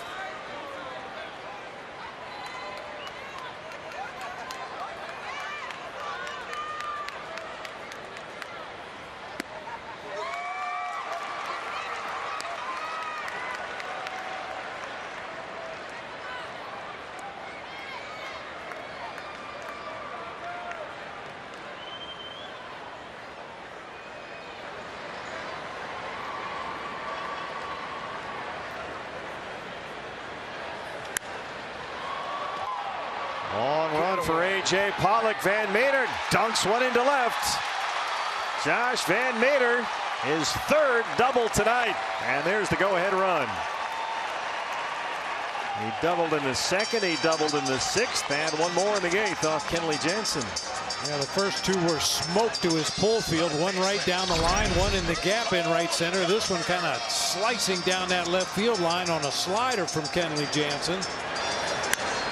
And you can see A.J. Pollock was way over in the gap in left center. Just can't catch up to that one. A chance for Struble, who's had a good night. He's walked twice. He's got an RBI single. A chance to give the D-backs the lead.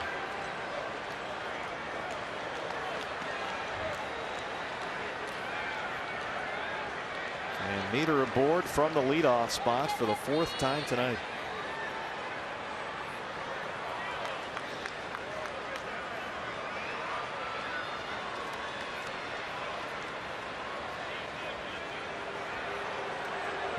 Mix up on the signs between Jansen and Smith, so they're going to talk it over, make sure they know exactly what they're doing, with Van Meter out there eyeballing the signs from second base.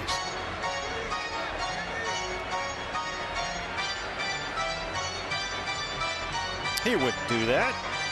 Why not? Tyler Clippard in the Sanderson Ford bullpen. Based on what we've seen this week, gonna guess that he's the new closer.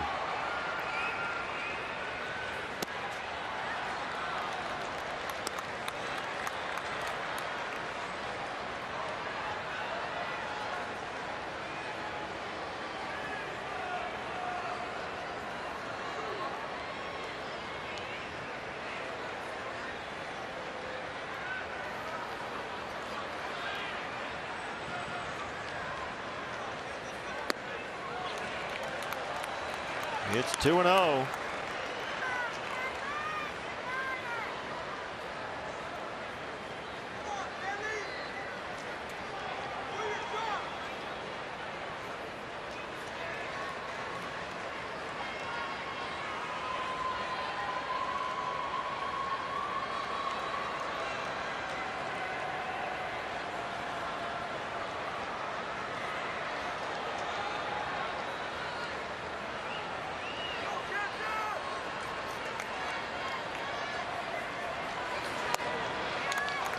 Three balls and no strikes. Cole Calhoun on deck. Dodgers 3 back of the Giants in the NL West. San Francisco trailing Houston at home now, 9-5 in the 9th. LA 2.5 games ahead of 3rd place San Diego. Padres about to lose at home. They trail the Rockies 9-4. They're in the 9th at Petco. Here it's 5-5 in the 8th. 3-0 on Asdrubal Cabrera.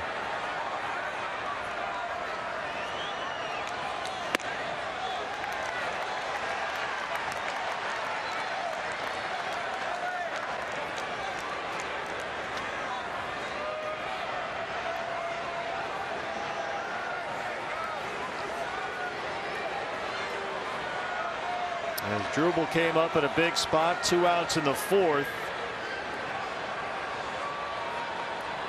Batting right-handed, punched an RBI single into right field. He can give the D-backs the lead right here. Got the classic Kenley cutter at 94.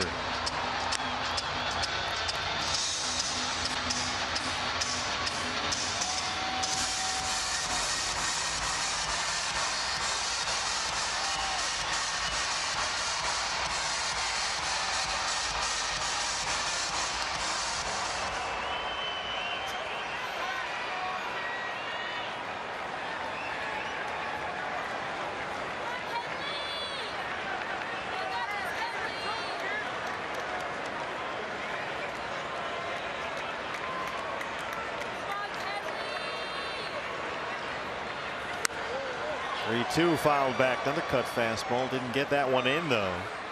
Yeah, I mentioned Jansen's throwing some sliders this year. Occasionally he'll try to throw a 2-seam fastball, but when he needs to throw a strike, it's going to be that cutter. Well, it has been for years. Yep.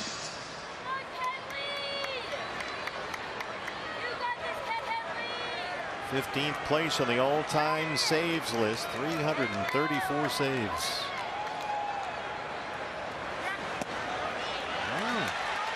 Tried the slider that time, went off the menu. Cabrera's 3rd base on balls tonight. He's aboard for the 4th time, and now it's Cole Calhoun. Well, against Kenley Jansen, this is the guy you want at the plate with runners in scoring position. He's 4 for 8 lifetime against Kenley Jansen with a home run and a double.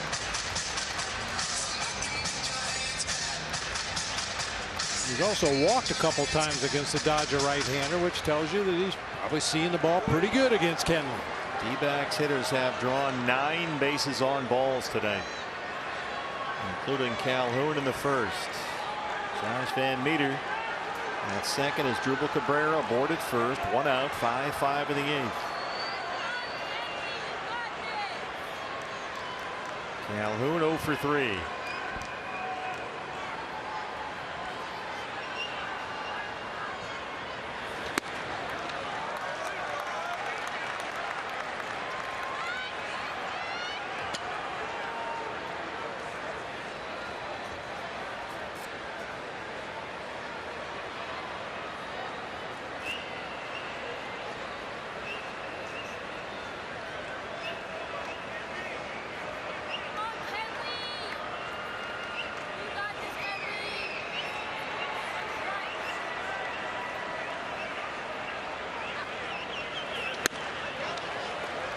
Didn't go, says Paul Clemens. It's 2-0.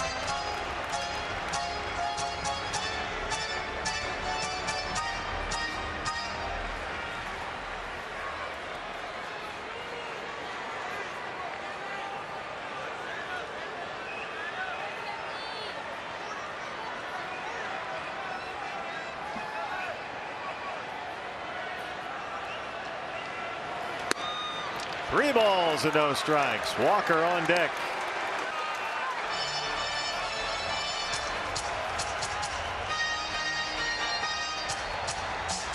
Christian Tenon has doubled and knocked in a run.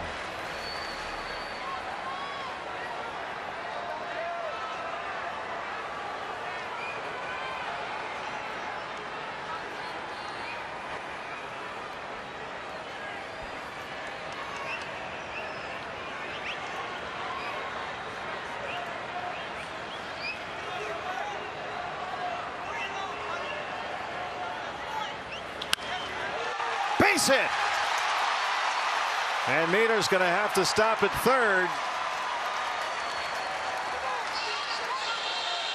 They're loaded with 1 out for Christian Walker. Just got it by Taylor at second. McKinney got it back in there quickly. Now Van Meter had to freeze initially on a line drive that could have been caught by one of the Dodger infielders. That's why he didn't get a great jump off second base. Took a couple of steps toward third and then made sure it got through into right field before advancing onto third base. Mark Pryor out to the mound, the pitching coach. They're loaded with 1 out.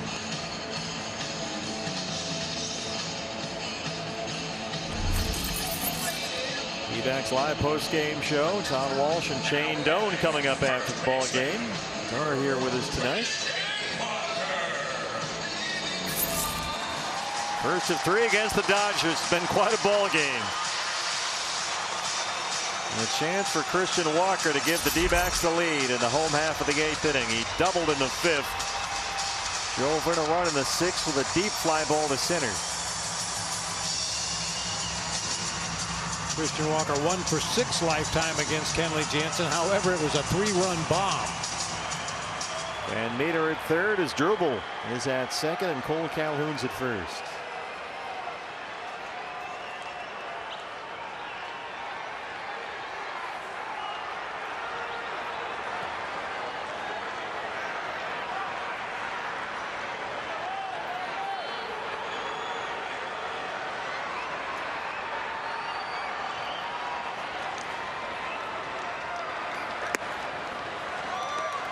Missed upstairs with a slider.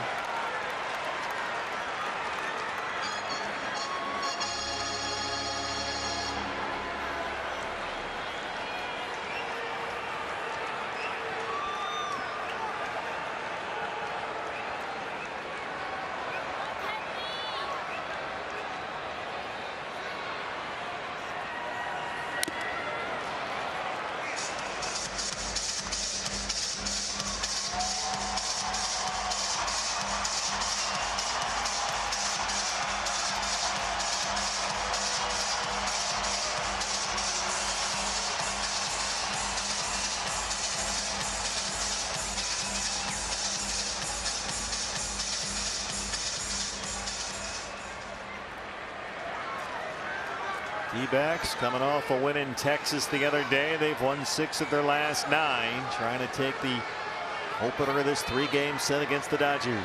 5-5 in the 8th.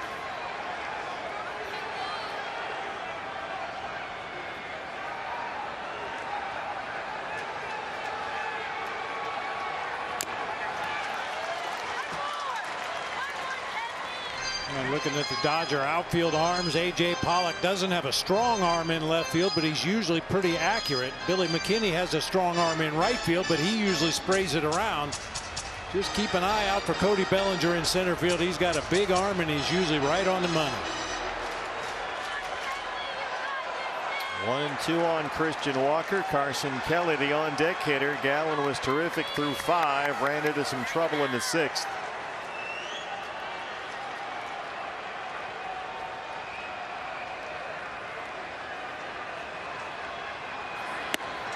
And Walker strikes out on a Kenley cutter. 2 outs in the 8th.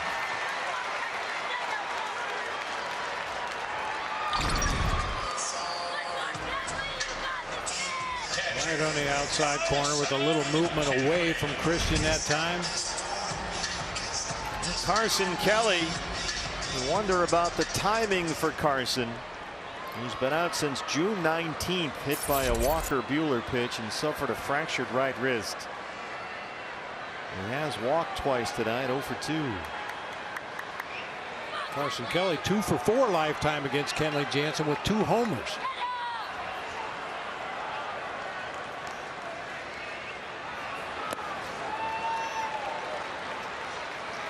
Kenley really mixing things up here. Carson's been working his way back, working out at Salt River, coming off the wrist injury. Took some live batting practice here at Chase Field last week. Went over to Hillsborough, played 3 games in A-ball with the Hops, and comes back tonight. And now up in the biggest spot so far.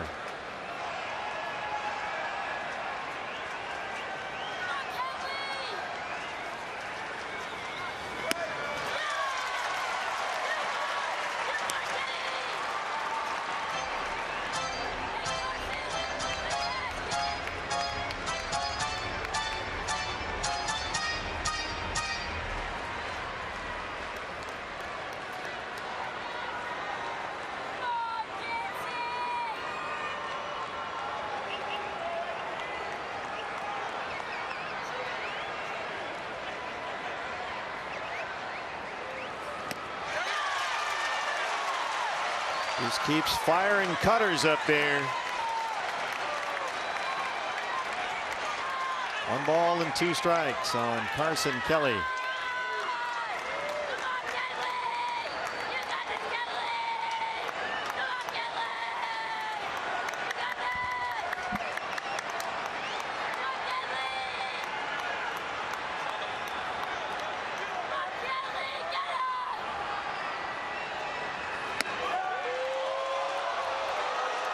Two and 2.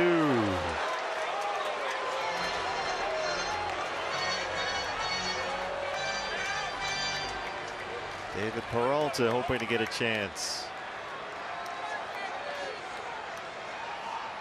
And Meters at third, as Drupal Cabrera's at second, and Cole Calhoun's at first. 2 outs and 2 balls and 2 strikes on Carson.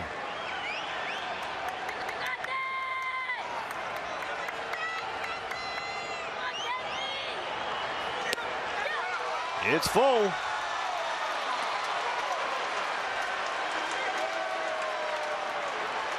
He lost Cabrera in the 8th earlier on a 3-2 pitch. Now he's got a 3-2 count on Carson Kelly.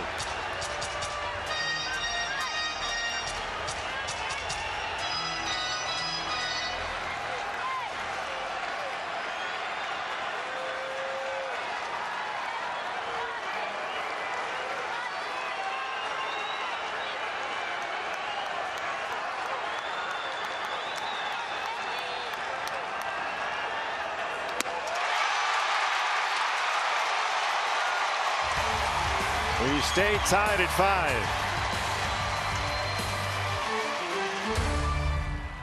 Park out. Right-hander Tyler Clippard The save in Texas in Wednesday's win, his first save in more than 3 years, his 4th appearance this year. The Alaska USA Federal Credit Union called to the bullpen.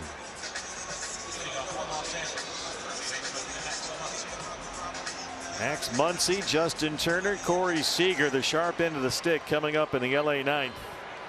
Muncy has walked, singled, and scored. He's also struck out twice tonight, 1 for 3.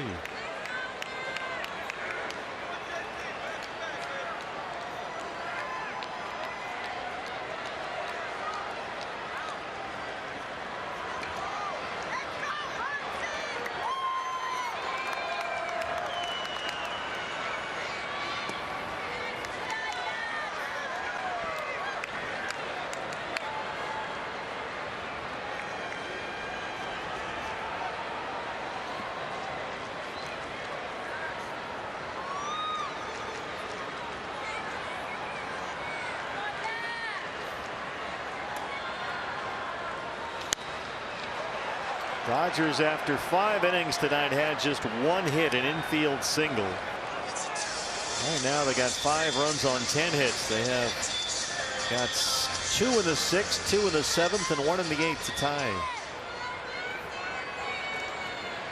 And both teams have had a multitude of opportunities. The Diamondbacks are 3 for 13 with runners in scoring position. The Dodgers 3 for 12. D-backs have stranded 11 base runners tonight.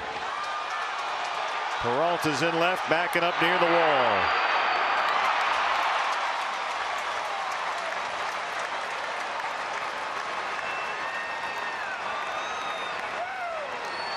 Well, they get Muncy to lead off the ninth, and now it's the Red Menace. Well, that's a good start. The Dodgers leadoff man in the 6th, 7th, and 8th reached each time and came around to score.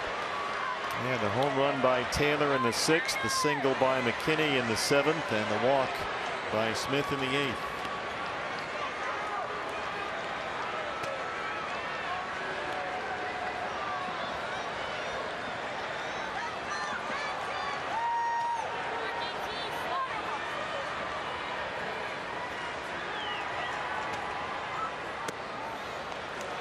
Ninth inning, we passed the 4-hour mark of this ball game.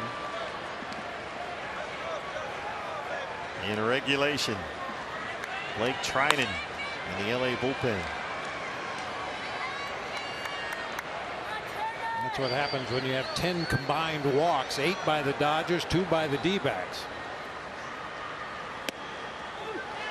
And Diamondbacks hitters have drawn 8 bases on balls. Only 2 have scored, however, but they have led to some runs as they built some innings.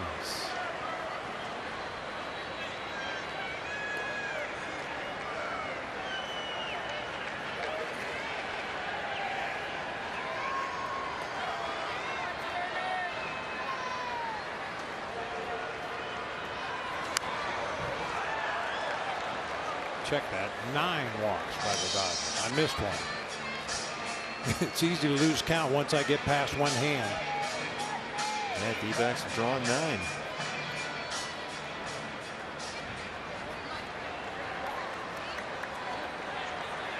Second time this year they've drawn 9 bases on balls in a game. Their high is 11.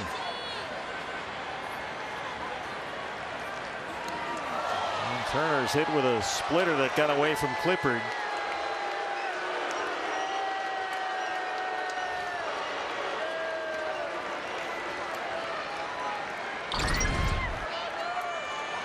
Tenth time this year the Red Menace has been hit by a pitch. Shortstop. Splitter just caught him on the back of the left shoulder.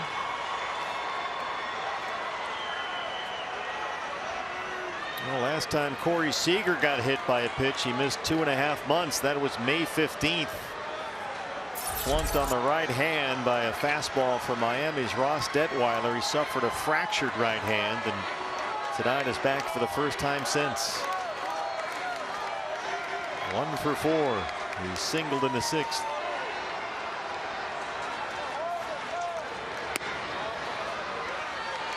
Final in San Diego, the Padres beaten at home by the Rockies 9-4. John Gray gets the win. Rockies did not trade either John Gray or Trevor Story, somewhat surprisingly today.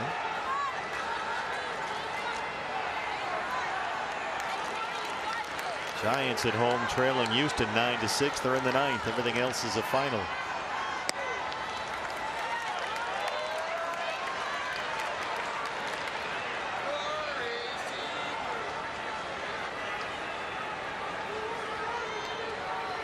So the Padres have lost. Giants looks like they will likely lose at home. Dodgers, if they can get this one, can pick up a game on San Francisco's NL West lead and pad their cushion ahead of the Padres.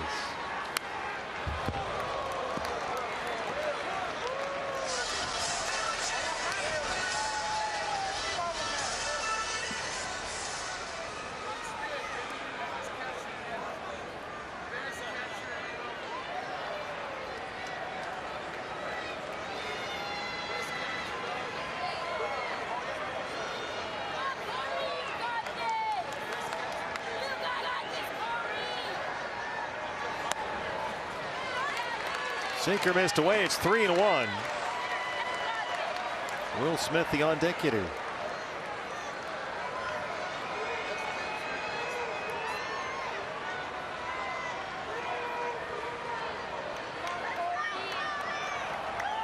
Kenley Jansen, a couple of big strikeouts to preserve the tie. Full count on Seager, 3-2. Seager took some at bats in a sim game last weekend trying to come back. Took some live batting practice earlier this week at Dodger Stadium against Corey Knebel, who's on the injured list, trying to come back himself.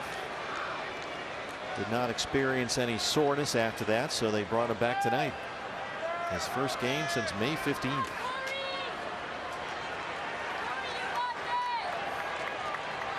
Full count, 3-2.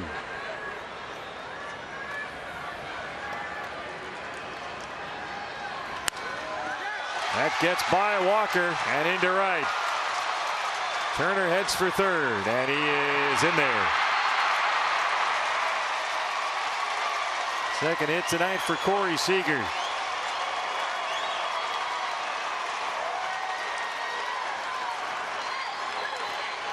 There's no reaction time for Christian Walker down there at first base, holding on Justin Turner. Seager smashes one right by him before he had a chance to even react to that ball. Pretty aggressive base running there by Justin Turner. Not known for his speed. He's a good base runner, but not a speedy base runner. And Cole Calhoun has a big throwing arm out there in right field, but Turner beats the throw on his belly. Yeah, Turner's just about last in the league in knee cartilage. He's got chronic knee problems, but he made it in there. And here is Smith, 0 for 3. He walked his last time up against Brent DeGus and scored what turned out to be the tying run. First and third, one out.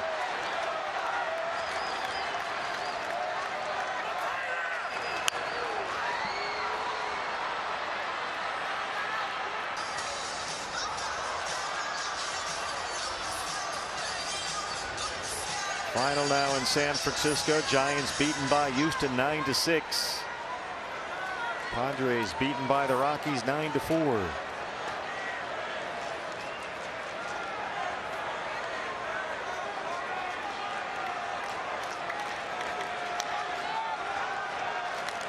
Dodgers can pick up a game on San Francisco. Move further ahead of San Diego.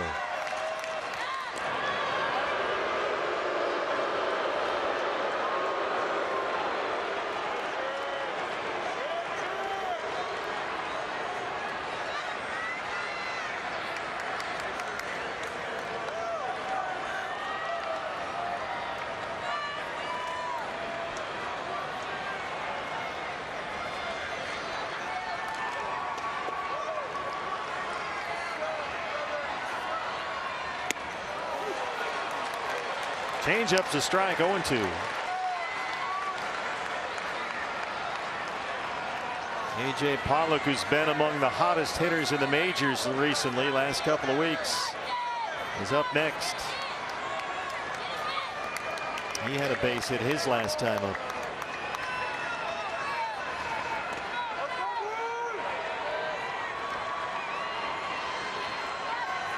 Oh, 2 on Will Smith. The third. They get one. And they roll it. We're still tied at 5. He's beaten by the Rockies 9-4. Giants lost to Houston 9-6. Here it's 5-5. Alaska USA Federal Credit Union called to the bullpen. 44th appearance for one of the best there is. The right-hander Blake Trinan. He's been a good one for a long time. Only 31 hits in 42 2/3 innings. He's punched out a batter per inning.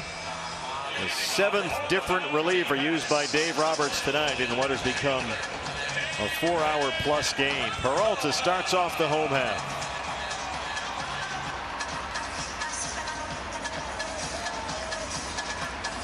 David walked and scored in the second. He's 0 for 3.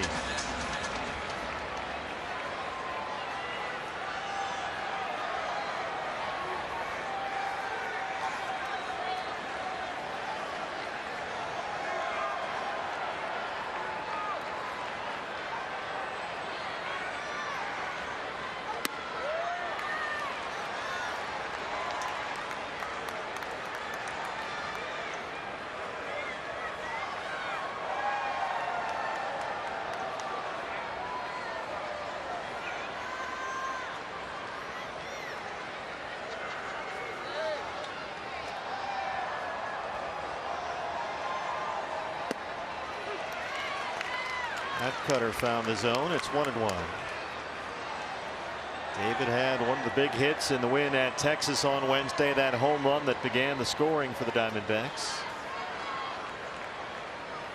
His 5th of the year.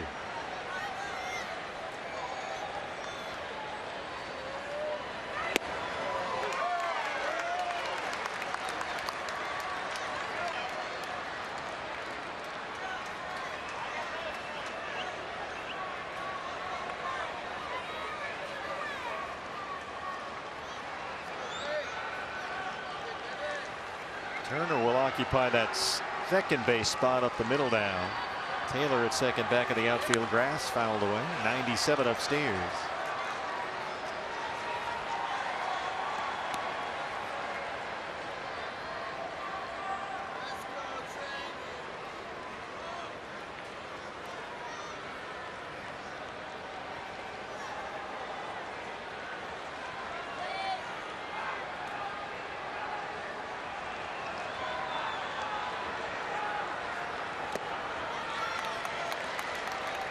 Two and two. Peralta, Ahmed, and Varsho. 6, 7, and 8, the scheduled hitters in the Diamondbacks' 9th inning. The Serpientes jerseys back in effect tonight. The Nike City Connect Serpientes uniforms. Really a popular look around the ballpark. Seager's got to run this one down.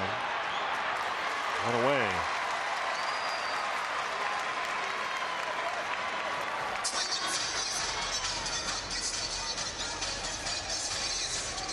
Nick Ahmed now. Nick singled and scored in the 4th. He's 1 through 4.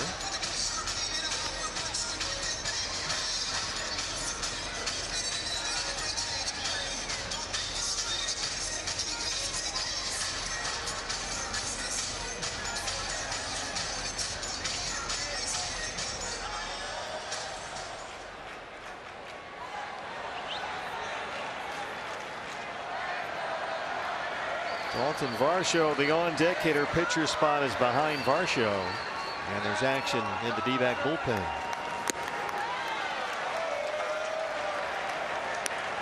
98-mile-an-hour sinker that time from Trinan.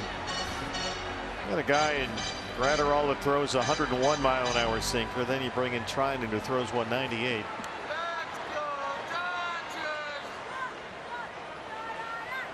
Not fun. No. And Trinan, when he's feeling that slider, it's a legit deflector shield slider. It just looks like it changes direction on its way to the plate. Like that. Yeah, I was going to say, you mean like that?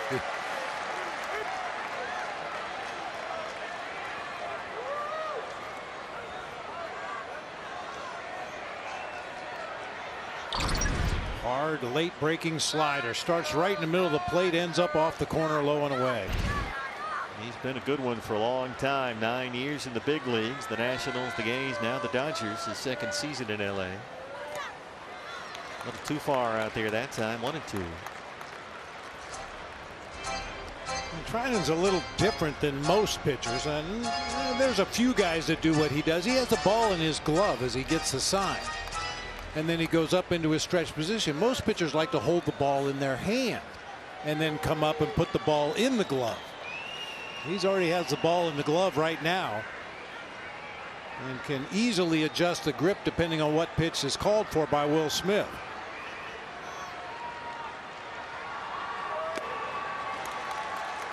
Sinkers in the dirt. 2-2 on Nick.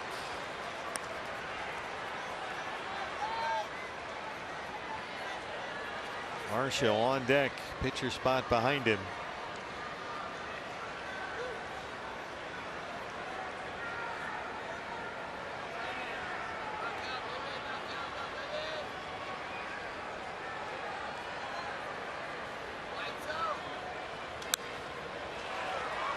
Just able to get a piece of that slider.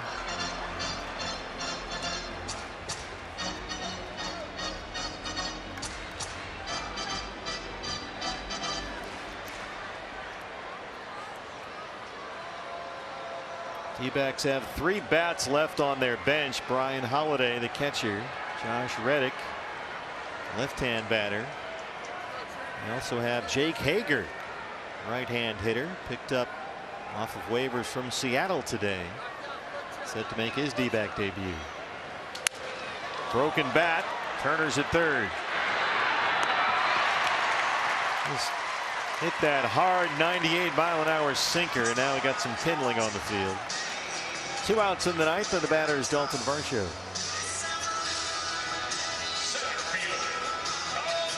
So Varsho, the hitter, Reddick in the on-deck circle. Dalton 0 for 3. He's punched out twice. Walked back into second.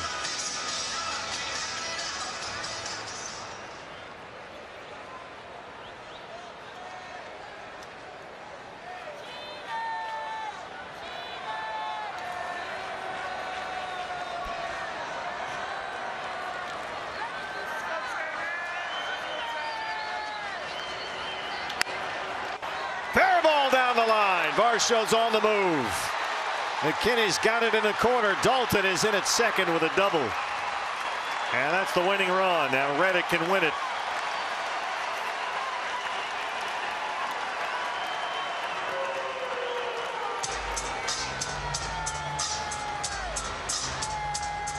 Dalton wasn't going to wait around.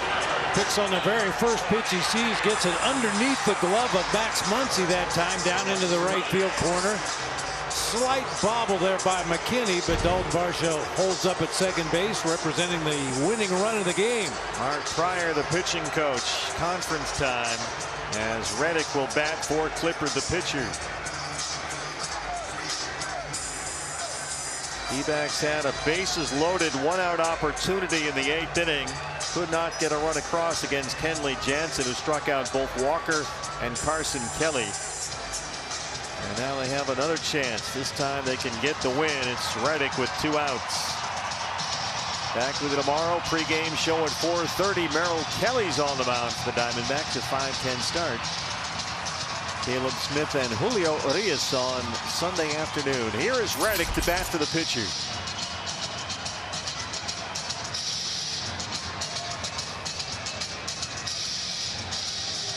Dodgers will keep 3 defenders on the first base side. Reddick has one of the 2 D-backs walk-off wins this year. June 1st, they beat the Mets. Taylor at second, back on the outfield grass. Seager, the shortstop, up the middle.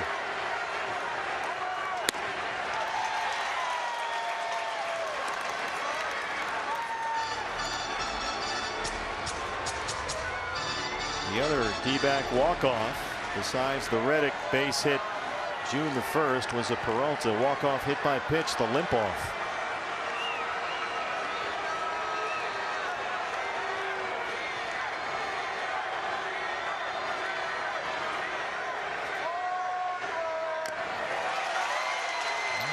Reddick not waiting around. It's 0-2.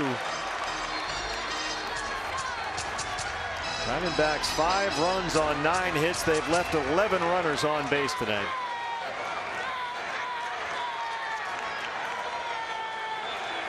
Varsho is the winning run at second with 2 outs.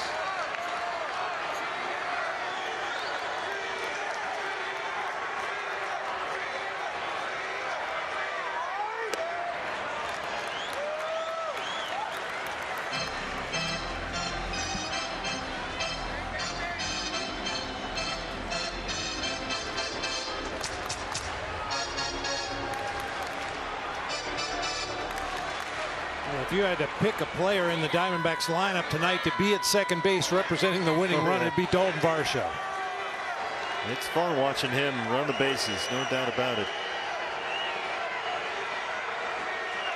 1-2.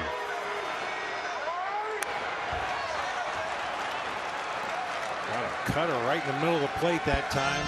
Fouled it straight back.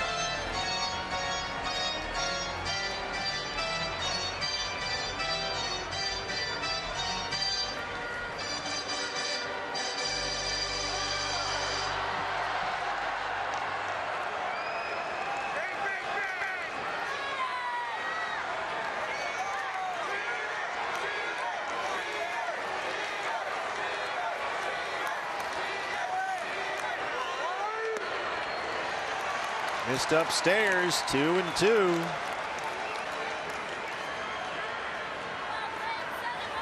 The way things are going tonight, you'd love to give Josh Van Meter a crack at this thing. He's had quite a night. He's doubled 3 times, knocked in 3 runs. 2-2 on Josh Reddick.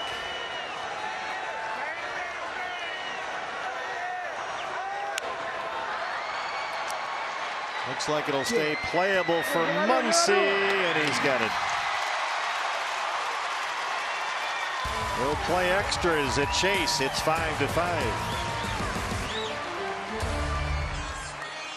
His 26th appearance, and Will Smith, who hit into that double play that ended the top of the 9th inning, starts the 10th at second base. As what some people would like to call the ghost runner. I prefer to call him the Herbie. I like that. With many thanks to the great Jason Stark, named for the great Herb Washington, the pinch runner extraordinaire for Charlie Finley's A's. So Smith is the Herbie down there at second, and here is Pollock.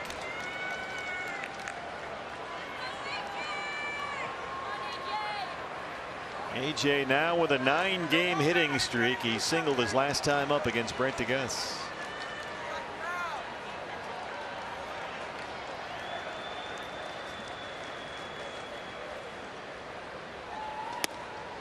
Other names for that, Jason Stark, great writer for The Athletic, had a sort of a contest or took an informal poll looking for suggestions. Ghost Runner has been a popular one.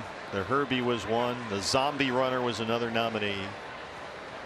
The Manfred Man was a popular one. I like that one too. But it has to be spelled with 2 N's. Yeah. That's the key to that one. After Rob Manfred's rule. AJ hits one out to right center. Cole Calhoun's got it. Oh, that's nice. And gets it in quickly. So Smith has to stay put. Center fielder. Extra innings is presented by Corona Extra, La Vida Más Fina. Good job by Cole Calhoun to take charge out there. Dalton Varsho could have easily caught that ball from center field, but being a right-handed thrower, he would not have been in a good position to make that throw to third base. Cole Calhoun was behind the ball, fired a strike back to the infield to hold Smith at second base. Bellinger, the batting average is down to 157 on the year. He's 0 for 4.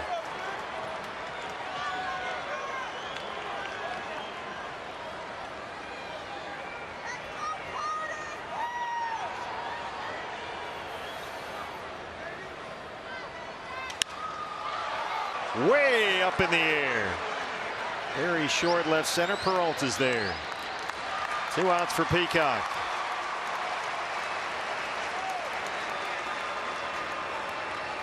Two fly ball outs for a guy that has a 59% ground ball rate this season.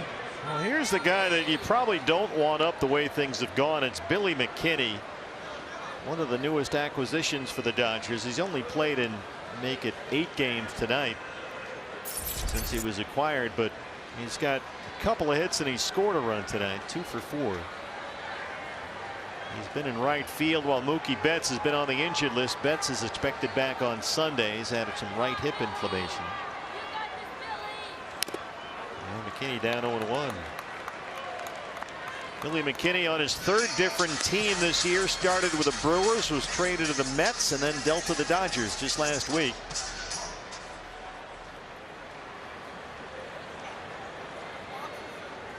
Was just 4 for 21 as a Dodger coming into tonight, but so far tonight 2 for 4.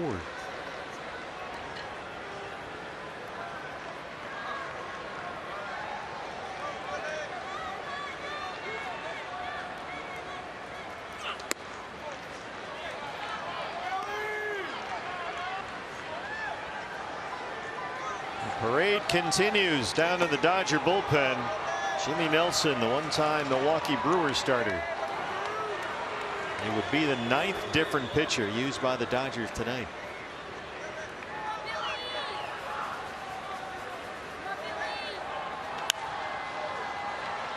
Digs that sinker out of there, and that is ahead 1-2.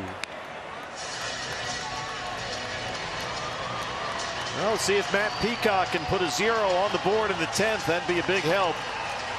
Top of the order due up for the Diamondbacks. Van Meter, Cabrera, Calhoun.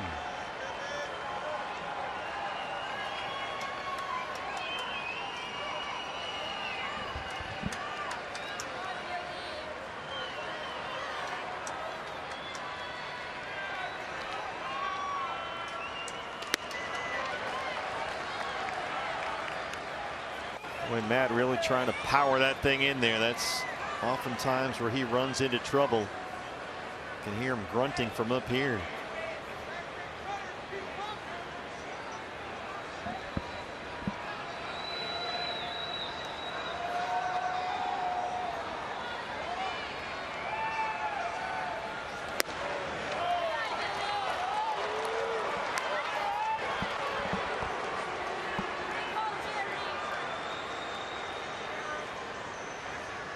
Pitcher spot up next. Luke Raley, left-hand batter in the on-deck circle.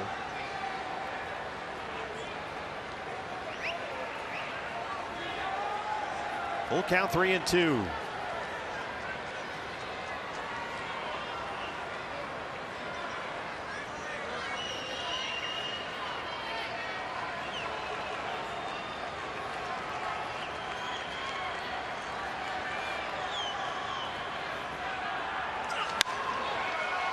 Left field, Peralta near the track. And Matt Peacock leaves that runner down there at second. A 0 on the board. Bottom 10 up next. Call to the bullpen, the 9th pitcher used by the Dodgers tonight. A one-time Milwaukee Brewers starter. It's the right-hander Jimmy Nelson, who missed all of last year coming off back surgery. And has done a nice job working in relief in the LA bullpen this year. 28th appearance. Big time strikeouts, 44 punch-outs in 28 2/3. Has started 1 game this year, but pitched very effectively out of the bullpen. I remember with this extra innings rule, following the 9th inning, each extra inning begins with a runner at second base. The runner placed on second shall be the player in the batting order immediately preceding the half-innings leadoff hitter, or it can be a substitute for that player. But if the player in the batting order immediately preceding that half-innings leadoff hitter is the pitcher, then the runner placed at second base at the start of that half inning may be the player preceding the pitcher in the batting order. Now, Reddick made the last out, but he was batting for the pitcher in the pitcher's spot. So, advantage D-backs. Varsho, who doubled with 2 outs in that inning, is the Herbie down there at second, or the Manfred Man with 2 ends. Josh Van Meter, what a night. He's doubled 3 times and walked, knocked in 3 runs. Winning run at second base, nobody out. This lends itself to some interesting strategy. Van Meter obviously red hot at the plate. Would the Dodgers think about walking him intentionally in this situation? Curveball got away from Nelson. Looks like they're going to pitch to him. Yeah. I mean, his run doesn't matter, so why not? And it would set up a potential double play with Cabrera at the plate. That would seem to make sense. Also, no sign of a bunt by Van Meter.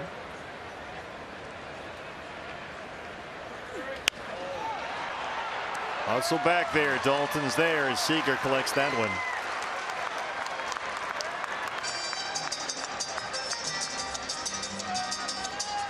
One out, and here is Asdrubal Cabrera. Will remind you, extra innings is presented by Corona Extra, La Vida Más Fina.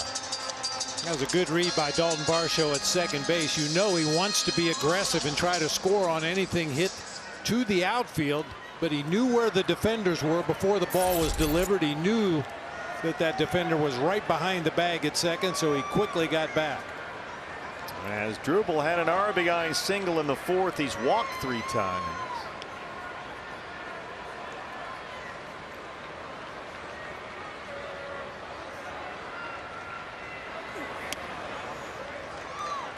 Slider missed in.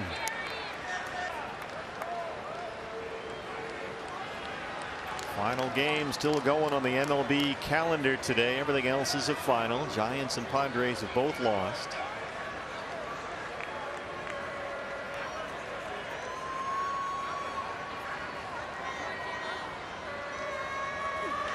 Asdrubal trying to drop it into left. It gets down. Here comes Varsho. Here's the throw. Diamondbacks win it.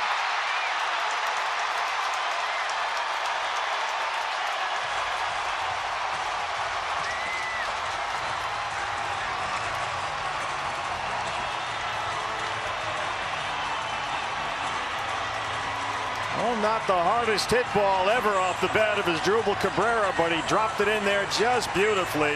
And the D-backs get the walk-off win, 6-5. 9th walk-off RBI for Asdrubal Cabrera.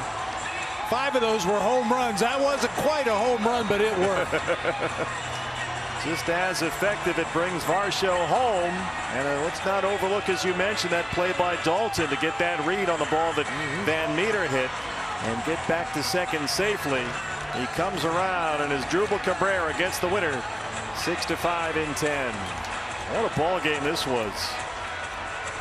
I think the perfect guy to sum all this up is Shane Doan, the biggest baseball fan we have. Donor, I mean, this is like triple overtime or